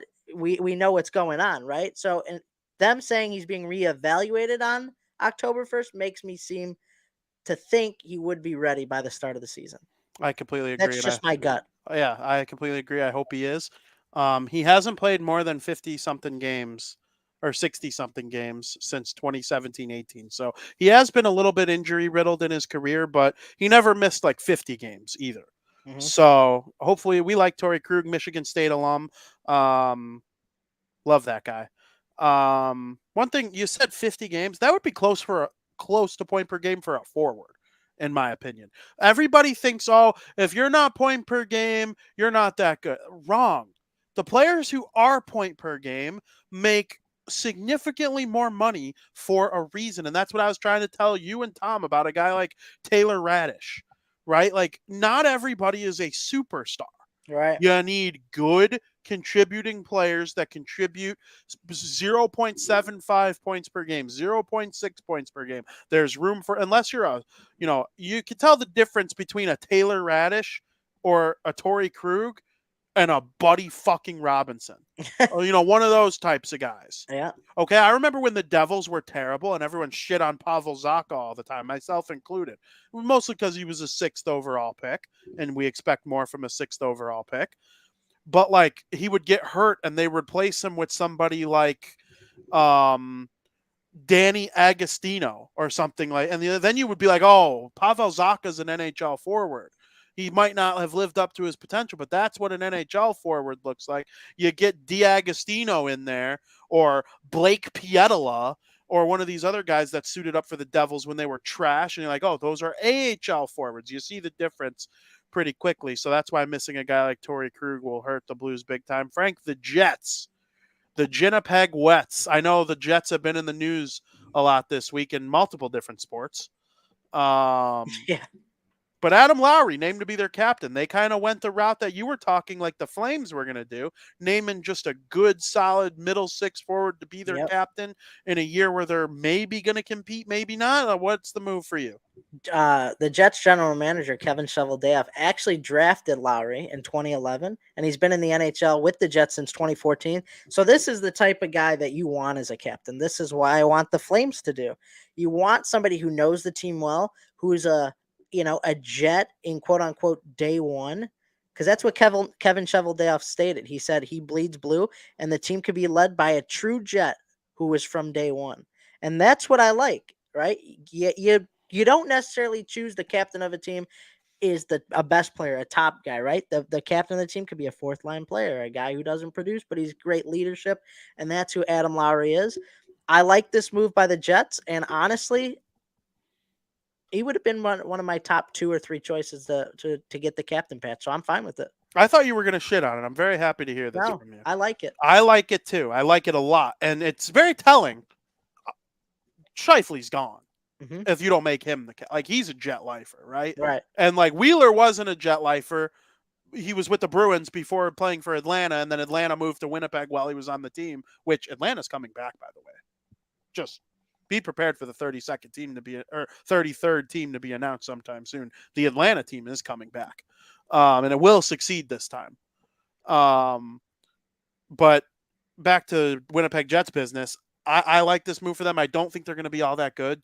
Adam Lowry's not a star or anything like that, but that's not the criteria of a captain. I love that criteria for a leader. Now, he wasn't the only captain in the NHL named this season, or this last week, I should say. One of the vacancies filled was Vancouver, who named Quentin Hughes, the oldest Hughes brother, is the captain of the Vancouver Canucks. It's a very interesting decision, but it's a very good decision. I love this move, and this is an example of a star becoming a captain in the NHL, which does happen. Sometimes you lead with your play, and I'm not saying Adam Lowry doesn't lead with his play. He's a good player. He's just not like a point per game. Right. Quentin Hughes could win the Norris Trophy if he develops a wrist shot at any point and scores double-digit goals for once in his life, because he's almost point per game just based on assists. So if he develops a mediocre wrist shot and scores 10 to 12 goals a season, he could be a Norris Trophy guy. He's the captain of the Canucks now. Yeah, he wore the assistant captain patch last year on his chest. Now Quinn Hughes finds himself as the 15th captain in Canucks history. Hughes has already established himself as one of the best defensemen to ever wear a Canucks uniform. I truly believe that. He's the fastest defenseman in NHL history to get 200 assists. He also set the single-season team record for points and assists by a defenseman last year. And like I said, he's already one of the best defensemen to ever play for the Canucks, and he's only been in the NHL for 5 seasons. I mean, that should tell it all right there. I think this is a great move for the Vancouver Canucks. You know, Quinn Hughes is going to be a Canuck for a very long time. I think they made the right decision here. Absolutely. Couldn't agree more. One of the best players in the NHL, in my opinion. The only Hughes brother that's going to be a captain anytime soon, probably. Yeah, probably. But, the other two have bigger plans as well. What do you think about the Jake Sanderson contract? 8.05 for 8 years after his rookie season. It's risky, but I'm fine with it. This is his second year in the NHL. He signed an 8-year, $64.4 million contract, which averages out to a little over $8 million per year with the Ottawa Senators. Yeah, with the Ottawa Senators. The reason why Sanderson signed this contract was because all the other younger core players are signing there for long term, and those were his words. That's why he said he wants to be here. Stützle signed an 8-year, $66 million contract last year in 2022. Brady Tkachuk signed a 7-year, $57 million contract in 2021, and Shabbat signed an 8-year, $64 million contract in 2019. He said they plan on winning in the next handful of years, and he wants to be there for it. He was great last year, joining the all-rookie team. He is one of the core players that are going to need to help the Senators team start being competitive. It's risky, absolutely, especially right after your rookie season. But if he is truly going to be part of this core, got to lock him up with all the other young guys that are locked up on the team. So I'm fine with this contract. Couldn't agree more. Who was that last player you mentioned? Tim Stützle? No, the defenseman. Shabbat! Love Shabbat. So do I. Yeah, the Senators, they made a good move. I know it's risky. It's risky business. Very The risky. Devils did it with Hughes and Heischer, not after their rookie season. Not after their rookie And Sanderson's not a Hughes or Heischer, but No, but he's a very good defenseman. it's risky. I'm trying to I'm a think little nervous. who's a But Sanderson comparable. Like I'm sitting here, I'm trying to think of like who might be a Sanderson comparable like now or in the future? in the future. Like who's their comp? Like when I think of Heischer, I think of like Kopitar. When I think of Hughes, I think of like if Patrick Kane played center. Miro Heiskanen? Yeah, that's a good one. Maybe.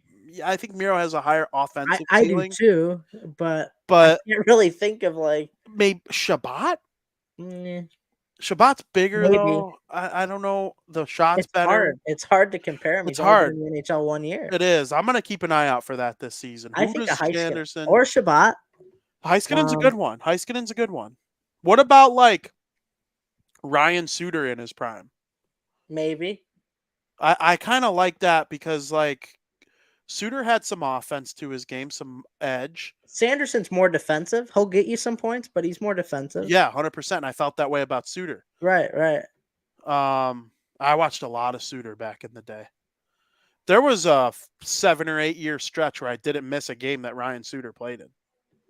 Like, I know that's weird to think about, but that very much was my life for a minute. Frank, last but not least, other than the NHL being on their media tour and, Connor Bedard chatting with Sidney Crosby, I'm sure we'll see that interview ahead of when they play each other to open the season. We're getting close, but the last story that I have, Brian Boucher joins the Flyers broadcast in addition to the work that he will now be bringing to TNT after being with ESPN and then NBC Sports before that. When you watch a Flyers game that's not a national broadcast, you will hear Brian Boucher's voice. Yeah, so to get viewers who are watching caught up a little bit, Keith Jones became the president of hockey ops in May for the Philadelphia Flyers, and they needed someone to replace him on the broadcast. So Brian Boucher was signed to replace Keith Jones on TNT national broadcast between the benches, and now he gets his chance with the Flyers as well. He'll broadcast alongside Jim Jackson. He previously played goalie for the Philadelphia Flyers, so it felt like this would be a great idea for somebody who's familiar with the organization to take over for Keith Jones. Makes sense. He's already used to broadcasting, his fair share, so it makes sense at the end of the day. I agree. I mean, he's going to do the national game still. TNT this year instead of ESPN. It's going to be like Eddie Olczyk. When Eddie Olczyk did the national game, but he still broadcast for the Flyers. Yes. I do think it's interesting he's making that switch from ESPN to TNT on the national side, but, he'll be doing a lot of games with the Flyers, and I can't wait to hear it. So the Flyers announcer's funny, Jim Jackson. Yeah. Here's a chance for Giroux. He scores! Do you remember? Giroux! Do you remember when he used to say he scored for a case of tasty cake? Yeah. You remember that? I do remember that. Yeah. Ooh, I'm watching the Flyers this season. I'm pretty sure that was Jim Jackson who said that. Yeah, I think so. But yeah, that wraps up our NHL coverage. I felt nice and happy while talking about hockey. And now, time to get a little pissed off to end the show. I got a half hour to lay down my anger for the National Football League in period number 3.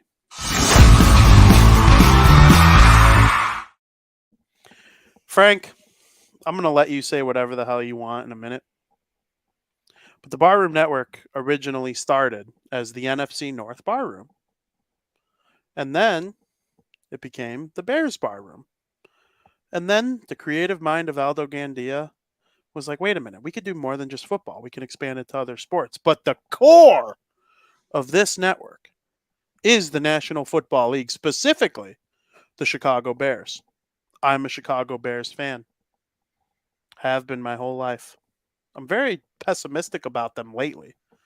I was a little optimistic about them all summer. All summer. I was like, okay, Justin Fields is going to take another step. He had this all-time great rushing season last year. He broke the NFL record for rushing yards in a season last year. Mm-hmm. We went from slow pocket presence, Rex Grossman, to slow pocket presence with a little bit of mobility, Kyle Orton, to the guy with the bomb, Jay Cutler, to Mitch Trubisky, who could run a little bit, but not really, couldn't throw for shit. Then we get Justin Fields. All-time great running season. I cannot voice my displeasure towards Justin Fields, the coaching staff, and everybody else involved with the Chicago Bears right now. It's done. It's over. I don't give a fuck that it was just week 1. Don't care. That game against the Green Bay Packers told me everything that I need to know. If I hear anyone, including you, try to tell me that Justin Fields is better than Trevor Lawrence, I will poo-poo down your face. I don't understand what these people are watching. All summer, I was happy with the Bears. I was like, they're doing this right. Ooh, they're getting Yannick Ngakoue. That's a nice little addition to their defensive line. Then we get to training camp, and they look awful. There's some YouTube highlights. Oh, the Bears training camp's going so well. The beat reporters are like, no, it's actually not going well at all. And people, you're negative. You're negative. No, they were being realistic. The Chicago Bears suck. You do not win in the NFL with a defensive-minded head coach anymore. You just don't. Look at what happened to the New England Patriots with Bill Belichick once Tom Brady left. Okay? They've sucked. Okay? They've been horrible. Look at the Buffalo Bills. Nobody misses their former offensive coordinator more than Josh Allen. He's terrible. He was awful on Monday night.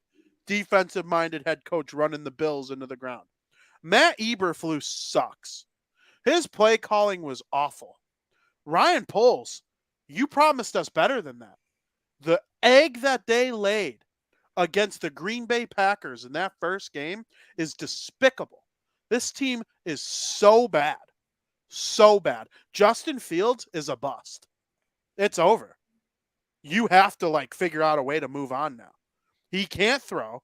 He can't make a read that doesn't either lead to a check down or a run. Scrambling is his only thing he's good at. They can't draw up plays. Either they don't trust him or he sucks or both. Every single offensive play has seemed like it was a screenplay. DJ Moore had 2 targets in the first half and 0 in the second half. I mean, what the hell are we doing? You traded the number 1 pick for DJ Moore and other picks. He is a premier weapon in the NFL. He is a top 20 receiver. And you handle it like that? That is disgusting. It's time to start watching every single USC game and hoping that either the Carolina Panthers pick or the Chicago Bears pick lands them the ability to draft Caleb Williams, because this thing is over. It failed again. My trust in Poles is shaken. My trust in Eberflus is gone. I'm out on defensive-minded head coaches, especially after watching that debacle of a Monday Night Football game between the New York Jets and the Buffalo Bills. I'm disgusted. The Bears are trash. I'd be shocked if they win 5 games. Yeah, there's some of the worst play calling I've ever seen, right? And I'm seeing some of the same mistakes being made over and over again from the past. And I'm almost out on Justin Fields. I'm not out fully. I'm almost there, right? Because everything that took place, it wasn't all his fault. I mean, that play calling was horrendous. 3rd and long, and you draw up a designed run play from Fields, and it was like, why? There's no reason. It's like you're not even trying to win the game. I mean, I really have nothing to say after what you said. You basically nailed every point, but things need to change. Yeah, it was terrible to watch because I honestly thought they were going to turn things around in week 1. Do you think it's possible that the atrocious play calling, and it was atrocious, I would have made at least one change if I were the owner of the team or the GM after week 1. I don't care. We were allowed to overreact after week 1 in 2019 when Mitch was terrible and Nagy was terrible. That proved to be right. I mean, it's what have you done for me lately league. Mm-hmm. You play 17 games, not 82, not 162. You play 18 weeks, 17 games. It's pretty much like you better hurry up and be good. Mm-hmm. Otherwise, you're out. And they don't trust Justin Fields. How can anyone look me in the eye and tell me that they believe Justin Fields is the answer? Justin Fields was drafted by Ryan Pace and developed at the beginning by Matt Nagy. Poles and Eberflus had nothing to do with Justin Fields. He was there when they were brought in. They are not married to him. And you could tell they're not married to him. Eberflus, listen, he might be a great defensive mind. I'm sure he's a great defensive head coach or defensive coordinator. The Bears don't have enough talent on defense to, be a winning team or anything like that. But oh my God, I am just disgusted. I'm tired of people giving Justin Fields every little pass. Why were we able to criticize Mitch? And don't make no mistake about it. Mitchell Trubisky sucked. He couldn't make his throws. Mm-hmm. He was mobile at times and he was tough. He took huge, ginormous hits with a bad offensive line and got right up and never complained whatsoever. And I think he had a good attitude and he was a wonderful sweetheart of a human being. He just couldn't throw well. His accuracy was off every day. But Justin Fields, he called himself a top 5 running back or top 5 running quarterback of all. Dude, you're not top 5 anything. You're not top 5 quarterback to ever play for the Bears, an organization with shitbag after shitbag for quarterback. I mean, come on. Listen, the Buccaneers are terrible, and they snuck out a win against the Minnesota Vikings. Baker Mayfield was significantly better than Justin Fields. Baker Mayfield looked awesome against the Vikings. I don't care what anybody says. I'll argue with anyone. I wasn't high on Baker when he was with the Browns, but I thought they could get it done with him. Well, the Browns are just the Bears 2.0. Now that he's on a good team, he's going to look like an okay quarterback this year. The Bears are going to get killed by the Buccaneers on Sunday. You think so? Oh, yeah. I got Bears winning that game. I think the Bears are going to pull it out. Oh, listen, Frank, I hope you're right. I'm a huge – and maybe I just don't trust, Bucs coming off of a big win in Minnesota. They're due for a letdown here against the Bears. Maybe they are. But you know what? The Bears are a letdown. The Bears are the letdown. It's not like – a medium team is coming in to play the Vikings. It's not like the Bucs. It's not like the Bucs got this big win over the Vikings and a huge division rivals coming in. That might be a medium team like the Panthers or the Falcons. It's the Bears. The Bears are nothing more than your perception of the Browns, who, by the way, got a freaking awesome win against the Cincinnati Bengals.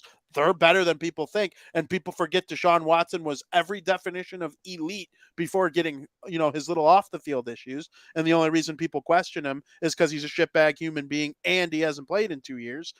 But my goodness, are the Bears just so bad? I don't see any world if they go to Tampa and win, I'll be stunned. And then guess who they play in week 3?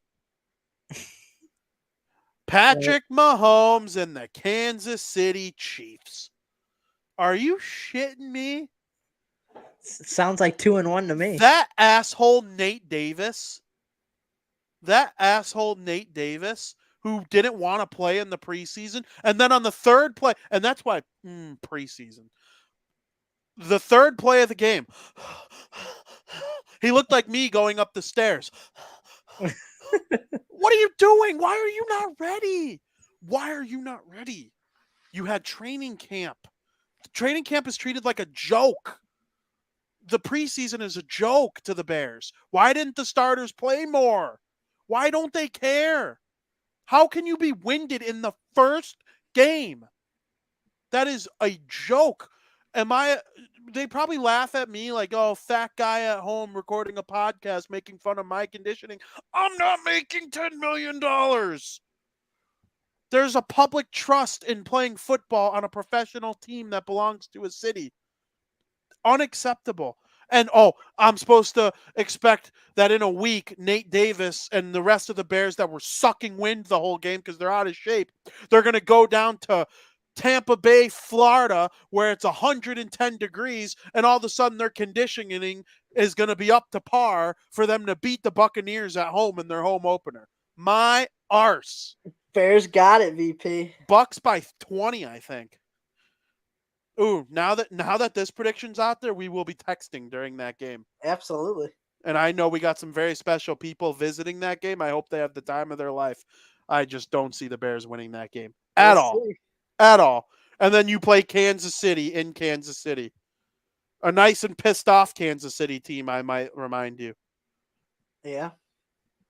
Oh, if the Jaguars beat the Kansas City Chiefs this week and the Chiefs are 0-2, the Chiefs might beat the Bears by 50 in that third game where they're really extra mad.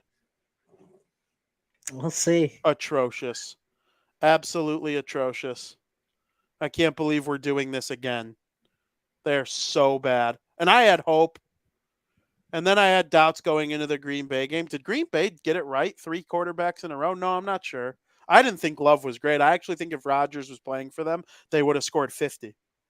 Because he missed some key throws. Yeah, Love didn't look amazing. He made some good throws, but he also made some really bad throws where like, oh, if Aaron was there, this might be even worse. Mm-hmm. So I don't know. I'm out on the Bears. They suck. We can move on. That's my rant on the Bears. I hope the Barroom Network originals and faithful enjoyed that. I hope Aldo enjoyed it, but it was genuine. I think they suck. I think it's failing again. You're never going to get it right until a new quarterback and a new GM and a new coach all come in at the same time. Nagy had Trubisky forced down his throat. He drafted Mahomes with Kansas City. Then he comes to the Bears where they had Trubisky already in place. And then they draft Justin, but they fire Nagy.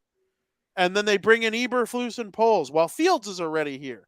You need all three to come in at the same time until they realize that they're a joke. We'll see how they do. Should be interesting. We'll be texting. We will be texting. Frank, the AFC was shaken up. Yeah. First of all, Aaron Rodgers was injured. He tore his left Achilles and is out for the season for the New York Jets. So that just about eliminates them. And then the Buffalo Bills, the Kansas City Chiefs, and the Cincinnati Bengals combined to go 0-3. Yeah, they all lost. The Jacksonville Jaguars were the only AFC division winner from last year that won their first game. Your thoughts on the AFC? Listen, 3 of the highest Super Bowl contending teams lost. You said that, right? Browns made a statement against the Bengals. However, the Browns always play the Bengals tough. I know. Always. I know. I had some Joe Burrow complainers in fantasy football surrounding me. I'm like, listen, no. Joe Burrow's unreal. The Bengals finally beat them last year to end that long streak of the Browns winning. Not in Cleveland, though. But all these games are tough. So take that with a grain of salt. Yep. The next thing I want to say is the Jets always play the Bills tough as well. Zach Wilson's only win as a starter came against the Bills last year. He is now 2-0 against Josh Allen and the Buffalo Bills because this Jets team always plays the Bills tough. Are you second? Did you know that his only win as a starter came against the Bills? That doesn't sound right. It is. Look it up. Zach Wilson didn't win a single game last year? As a starter. The only game Zach Wilson started last year came against the Buffalo Bills. So yeah, and Josh Allen's career stats against the Jets are horrendous. He looks terrible every time he plays the Jets. So take that loss with a grain of salt. And once again, yeah, Frank, that is wrong. I'm just going by what they said on Monday Night Football. He went 5-4-0 last year. I don't know. It was maybe against division. Maybe I don't know. They said his only win as a starter came against Josh Allen and the Buffalo Bills. He made 9 starts last year and went 5-4. Yeah, it really didn't sound right, but he sucked in those 9 games. He's 5-4, but wins aren't a QB stat. Notice how I didn't bring up that Trubisky has a winning record and Justin Fields is 5-26. But Josh Allen always plays bad against the Jets. His career stats are terrible. Yeah. I worry about the Bills. I'm not worried one bit. I still think they're going to make the Super Bowl, except I don't know if it's going to be against the Eagles. It might be against the 49ers. 49ers look great with Brock Purdy. So week 1 will change that opinion for you, but not this one? Well, no, I mean, the Eagles can make it for sure. I mean, right? But I don't know. I don't. I take week 1 losses with a grain of salt when you got such a great team, right? Especially against teams. The schedule makers made these matchups for week 1 for a reason because they want as many competitive games as they can. Am I out on Joe Burrow? No, because they're 0-1. No, just because they scored 3 points. No. Am I out on the Chiefs because they lost 1 to the Lions? No, absolutely not. Am I out on the Bills because they lost on a punt return in overtime? No. No, I'm getting close to being out on the Bills because their last 2 games they got absolutely shellacked in. And yes, I consider an overtime punt return loss to the Jets without Aaron Rodgers a shellac because Zach Wilson's terrible. It's funny though because Zach Wilson had no part in that win, really.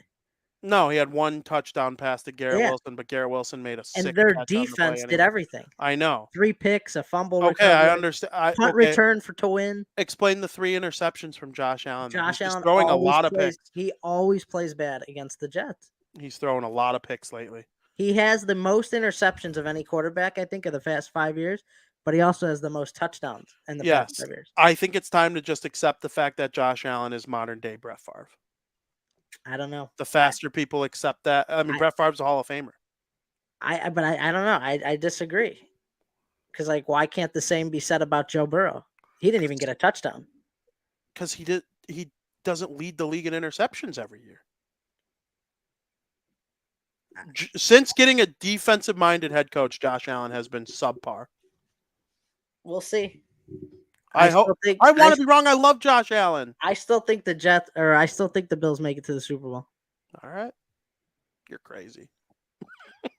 I'll bet you that the Bills have finished with a better record than the Bengals. All right. Okay. All right. We'll do that. We'll take care of that off camera. Yeah. Okay. All right. Deal. Okay. Freaking Bills. Josh Allen, he's got issues right now. Something's not right. They got destroyed by the Bengals in the playoffs, and they almost lost to the Dolphins in the playoffs a week before that. It's okay. And then the end of last season, he threw like 12 picks in the last 7 games or whatever. Horrible play from Josh Allen since week 10 of last year. And week 1 didn't tell me that anything's going to get better, but I'm not trying to shit on all your favorite teams right now. But what are your thoughts on the Pittsburgh Steelers? They looked awful. They got manhandled. They took too many penalties. They shot themselves in their own foot, right? However, I'm not out on them. I'm really not. I'm not saying they're a great team, but look at all the other great teams that lost week 1, and all of them really looked awful as well. I mean, I'm not out, but week 1's always the toughest. They play the Browns on Monday night. Don't be fooled by the Browns. Don't be fooled by the Browns' performance in week 1 and what they did with the Bengals and the Steelers' poor performance against the 49ers. This is what the books want you to think, right? Oh, Browns are only 2.5. They should win by 30. Steelers can't score. Browns got a great defense. I think the Steelers get it done against the Browns. I really do. You just better hope that on next episode of Bardown, because then I won't sit here and not argue with you. I'm not going to argue with you about the Bills or the Steelers right now. Or not even necessarily the Steelers, the Browns. Because I do think the Steelers are an okay team. I didn't pick them to make the playoffs, but I don't think they're terrible as they showed against the 49ers. I think the 49ers are going to do that to a lot of teams this year. But you just better pray that we don't come to next Wednesday with the Bills 0-2 after a loss. I think it's impossible. A loss to the freaking Vegas Raiders, who looked in their first game. And you better hope the Steelers are 1-1. And they beat the Browns. That's fine. If both of those things go against you and you try to come on this show and argue with me on that, I want the Bills to be good. I'll be out. If they lose to the Raiders, I'd be out on them. Because there's no reason they should lose that game at home. I wouldn't be out. I can so clearly see the problem. Josh Allen is not an unelite quarterback. He is not in a position to succeed right now. The head coach is failing him. He is throwing the ball way too crazy. He's not picking up. There was one play, he threw the ball and it was caught by a Jet and there wasn't a bill inside. I was like, this is not Josh Allen. To be fair, though, I didn't think Patrick Mahomes looked great either. I thought he didn't. He looked like himself. Well, I mean, Frank, he hit Kadarius Toney right here. I know, but that goes against. I'm just saying, Yeah, Tony dropped the pass. He Listen, dropped 4 passes. I get it. All of them were on the money. But he really didn't look that good, though. Maybe it's because everybody around him made him look worse. But yeah, they made him look worse, and there was no Kelsey. exactly. You're going to see a different looking Chiefs team this weekend against the Jags. I don't know if the Jags could beat them. If they do, the Chiefs will still look better. Kelsey makes the offense better, and they're going to have Chris Jones And he's back returning, on right?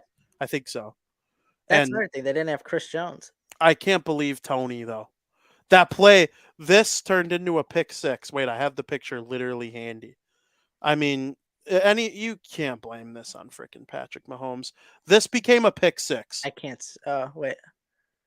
Yeah. This is a pick six. Yeah. I mean, blame that on number 15. I dare you. I'm not blaming Mahomes. He just didn't look good. Even when it wasn't going to Tony, he didn't look good. I thought it was dumb that you go for it on 4th and 25. I couldn't believe Andy Reid made that. When you had 3 timeouts left, like you got to trust your defense a little bit. I mean, I don't care who's under quarterback, whether it's Tom Brady, freaking Joe Montana, I don't care who's back there. Well, I thought the play calling was terrible. Yeah, I know. It made Mahomes look worse too. Right, I'm saying he didn't. May I remind you who the play caller is for the Kansas City Chiefs? Matthew Emmanuel Nagy. Frank, down goes Bama. Yeah. They lost to Texas. Texas got a great team. They got a great team. Sure do. They may make the college football playoff if they keep it up. I hope they do.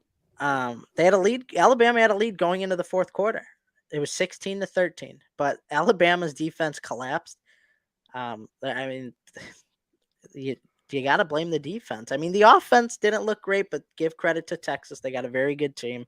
Expect big things from Texas this year, who came into Nick Saban's house and won by double digits. That's impressive. It was a very entertaining game. And I don't think a lot of people gave the Texans or the Longhorns enough credit either. They're like 7.5-point underdog, 7-point underdog. It's not giving the Texas Longhorns a lot of credit. But what a great way to kick off the early portion of college football, huh? Absolutely. Good game, entertaining. Yeah, we might get into a couple weeks of like the big teams blowing out a bunch of little teams here, but it's still going to be really, really fun. So can't wait for Saturday. NIU on the road went to the first home game this last week. They decided to get a Power 5 win the first week and then shit the bed against a D3 school, not even freaking a D1 school, Southern Illinois, on Saturday. So you beat BC, but then lose to the Salukis. Go F yourself, NIU. Seriously. I mean, that is just dog shit. No pun intended, because it was 2 dog-related teams playing against each other. I mean, just complete and utter horse shit. I'm telling you, that happens all the time. It's the letdown. You get a big win and you're let down. Yeah, the Bucks get a big win against the Vikings, they're going to lose to the Bears. I might parlay the Bucks, and I'm not just saying this to disagree with you. I think you're crazy. I think you're batshit crazy. Let me just make that clear. The books are feeding off people. I'm gonna fucking parlay the Buccaneers, the Browns, and the fucking Raiders. Go for it. All right. You're saying money line? Yeah. Go for it. He ain't getting past Sunday. The Beals need to be better. That's the team I actually care the most about in terms of this, though.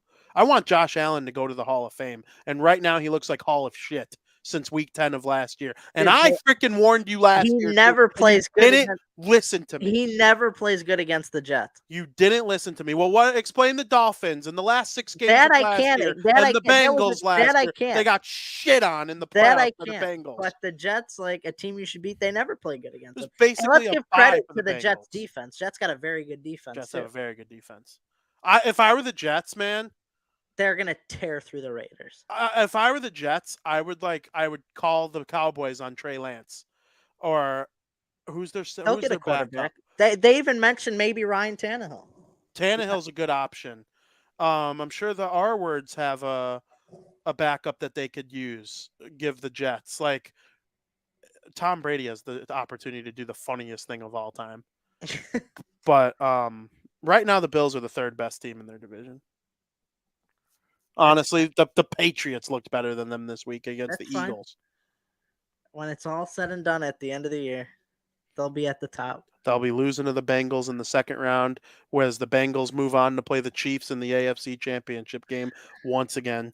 Frank, it is time for you to make America some money, unless you pick on the Bears, Bills, or Steelers in this week's America's favorite podcast segment of the week, Breaking Bets.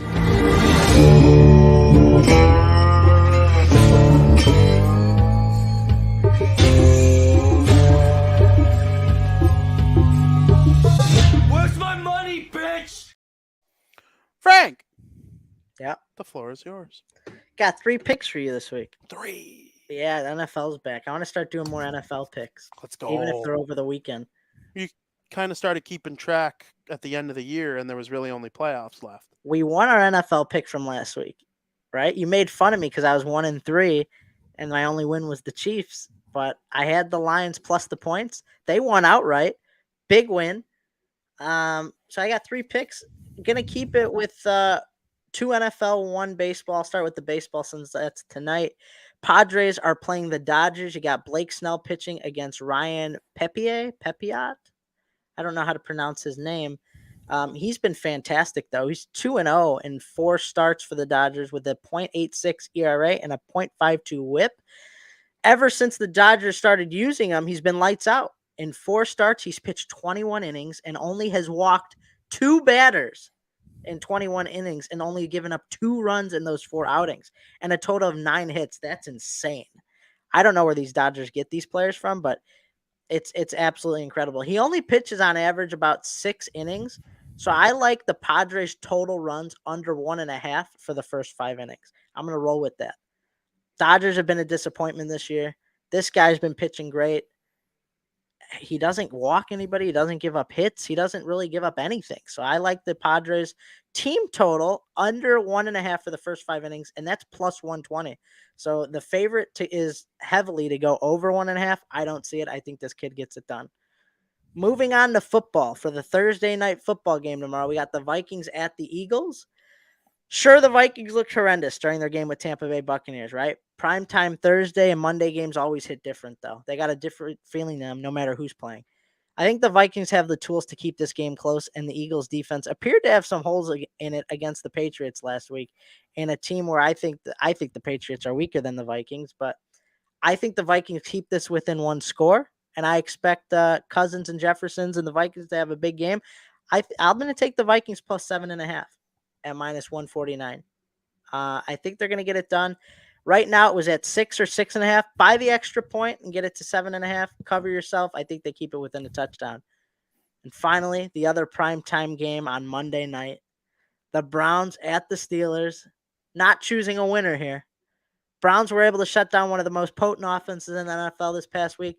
Browns got a very tough defense, and I could see this being a low-scoring game where points are at a premium. Expect a gritty rivalry game to have very little points heading into the second quarter, especially on primetime TV. I like under 7.5 points for the first quarter at minus 148. I think it's going to take time for both teams to get going, if they get going at all. The total's very low. I believe it's 39.5 is the total for Monday night. That's obviously going to change because we're a few days out, but I like the Browns defense. Steelers struggle to score. It's going to be a low-scoring game. Definitely not seeing like a 28-20 game, or if it is, then so be it. But under 7.5 points for the first quarter on Monday Night Football, it's going to be a good one. I hope everybody tunes into it. Very good. Very good. Very good. Another great show, Frank. I'm sorry we can't agree on everything. But then again, the show would be kind of lame if we did. It's more fun yelling at you than being like, "Oh yeah, Frank." I'm just gonna start agreeing. I agree. I agree that argue. Edmonton, Calgary, and San Jose are the 3 answers to our questions. That was fun, and we had a lot of dialogue there. Well, it would have been way more fun if you were like, "No, you're an idiot. I think Vegas is gonna win." Or how do you not think Anaheim's gonna be the worst team, you clown? hey, never know. No, I definitely think you're on glue, some of these football picks. But, I mean, predicting football has definitely gone my way a lot more than hockey, for damn sure. I think you probably have me slightly beat on some hockey predictions, but man, do I blow you away. Really, the only actual tweak I had was the Broncos. And the Baker Mayfield. Yeah, the Browns year. But they won 9 games. I said they'd win 10. Tie. I know. Listen, don't But- justify it. No, I'm not. No, I'm justifying it for sure. The Browns were, and it was that freaking game against the Chargers. You know which freaking game I'm talking about. Tough. That's a tough look. That's a joke. That is, I'll never bet on them again because I do think they're going to be a good team this year. I didn't pick them to make the playoffs because I didn't know who to take out, but I absolutely think they could make the playoffs. When the Steelers beat them, we'll hear a different tune from VP. Maybe. I think the Steelers are a pretty good team. They're probably right on par with the Browns. But the Bills, they better beat I would pick the Bills. Let me make that clear against the Raiders. All I'm saying is you better hope. I think it's impossible. Okay, Frank. I honestly think it's impossible. Nothing is impossible. Nothing's impossible, but I think it's impossible. Okay, you're in for and you know what? The Bills Josh Allen will throw 4 picks, but he'll have 5 touchdowns remarkably. And they'll have a 1-point victory, and you're going to come in and say, I told you. His offensive production outweighed his picks, which it has. He has the most touchdowns thrown in the past 5 years. Nobody talks about that. Everybody just talks Everyone talks about that. He's the Everybody number just 3 talks about his quarterback. interception. He's the number 3 quarterback on my ranking. Everybody Burrow talks and about the Mahomes. interceptions, how Burrow bad and he Mahomes looked. have been better in the last 2 years, That's fine. especially last year. That I'm not arguing that. I just, in my eyes, I still think Allen's the second best quarterback. All right, well, you better hope that he doesn't end the season with 3 times 17. I mean, I'm just saying, Allen's got more touchdowns this year than Joe Burrow. So Yeah, he does. He absolutely does. And they're both 0-1, and he also has more interceptions and a defensive-minded head coach. and the Bengals might start out 0-2. Who They do play the have? Ravens. Oh, yeah. A nice rivalry game against the Ravens. Yeah, you're right. Can't wait for that. Have you noticed, though, slow starting Bengals? Yeah. Remember when the Bears beat them? Yeah, and then 3-3 last year to Yeah. start the season. They lost to the Browns on Halloween, remember? And Yep. that put them to 3-3. Yep. And they freaking won 9 in a row after that. Yeah. I'm not messing with. Listen. The Bengals, some teams get the benefit of the doubt. The way the Bills ended last year, they have a little less benefit of the doubt for me than the Chiefs and the Bengals. They still have benefit of the doubt. They're the Bills. Right. I think if you erase the quarterback on every team in the NFL, the Bills have a top 5 roster. Noisy, though. A noisy roster. It's tough Stephon to Diggs play. this. Stephon Diggs that. This player doesn't want to be there. Von Miller's out for the year. Josh Allen throws a lot of picks. Josh Allen also throws a lot of touchdown passes. He's mobile. He's this. It's business as usual in Cincinnati. But you know what? We haven't even talked about Jacksonville. They were only good for 1 year. You know, I kind of feel the way I feel about Jacksonville, the way I felt about the Bengals going into last year. All right, let's see it again. I believe in Trevor Lawrence just like I believed in Joe Burrow. But the rest of the team, okay, let's see Jamar Chase. Let's see the coach. Let's see if they can win the division again. The freaking Browns giving them that hard time, though. Crazy, crazy, crazy. All right, Frank. It was a very fun show. I hope everybody enjoyed watching it just as much as I did recording it. And we will be back tomorrow for Crosstown Crosstalk here on the Barroom Network. Very much looking forward to talking about Peter Crow Armstrong's Cubs debut with the boys on Crosstown Crosstalk. Should be a lot of fun. Frank and I will be back next Wednesday previewing Eastern Conference Division. I'm not going to say which one yet. But you need to come back here and we're going to yell at each other more. Frankie has a couple teams that he better hope and pray win in the NFL this upcoming season. Otherwise, he's in big doo-doo next time we come on the show. But Frank, I very much had a blast doing the show with you here today. And make sure you read all of Frankie's shit at apptrigger.com, my stuff on all the sites that I write for. And Frank, is there anything you want to say before we get on out of here? Go Steelers, go Bears, go Bills. Go Steelers, go Bears, go Bills. I'm not going to argue with any of those things. I would root for all 3 of those teams in the games they're playing. The Browns are better than people give them credit for, and the Bills, we'll see. Make sure you tune into the rest of the football-themed shows that will be a lot less contentious. That'll probably be equally as contentious here on the Barroom Network tonight. Lots of people arguing, lots of people having a good time. Very much enjoy it all. Thank everybody in the chat, Caitlin, Tom, even Don Burr, the Detroit local Bears fan. Skokes, happy to have all of you here today. And as always, thank you for listening.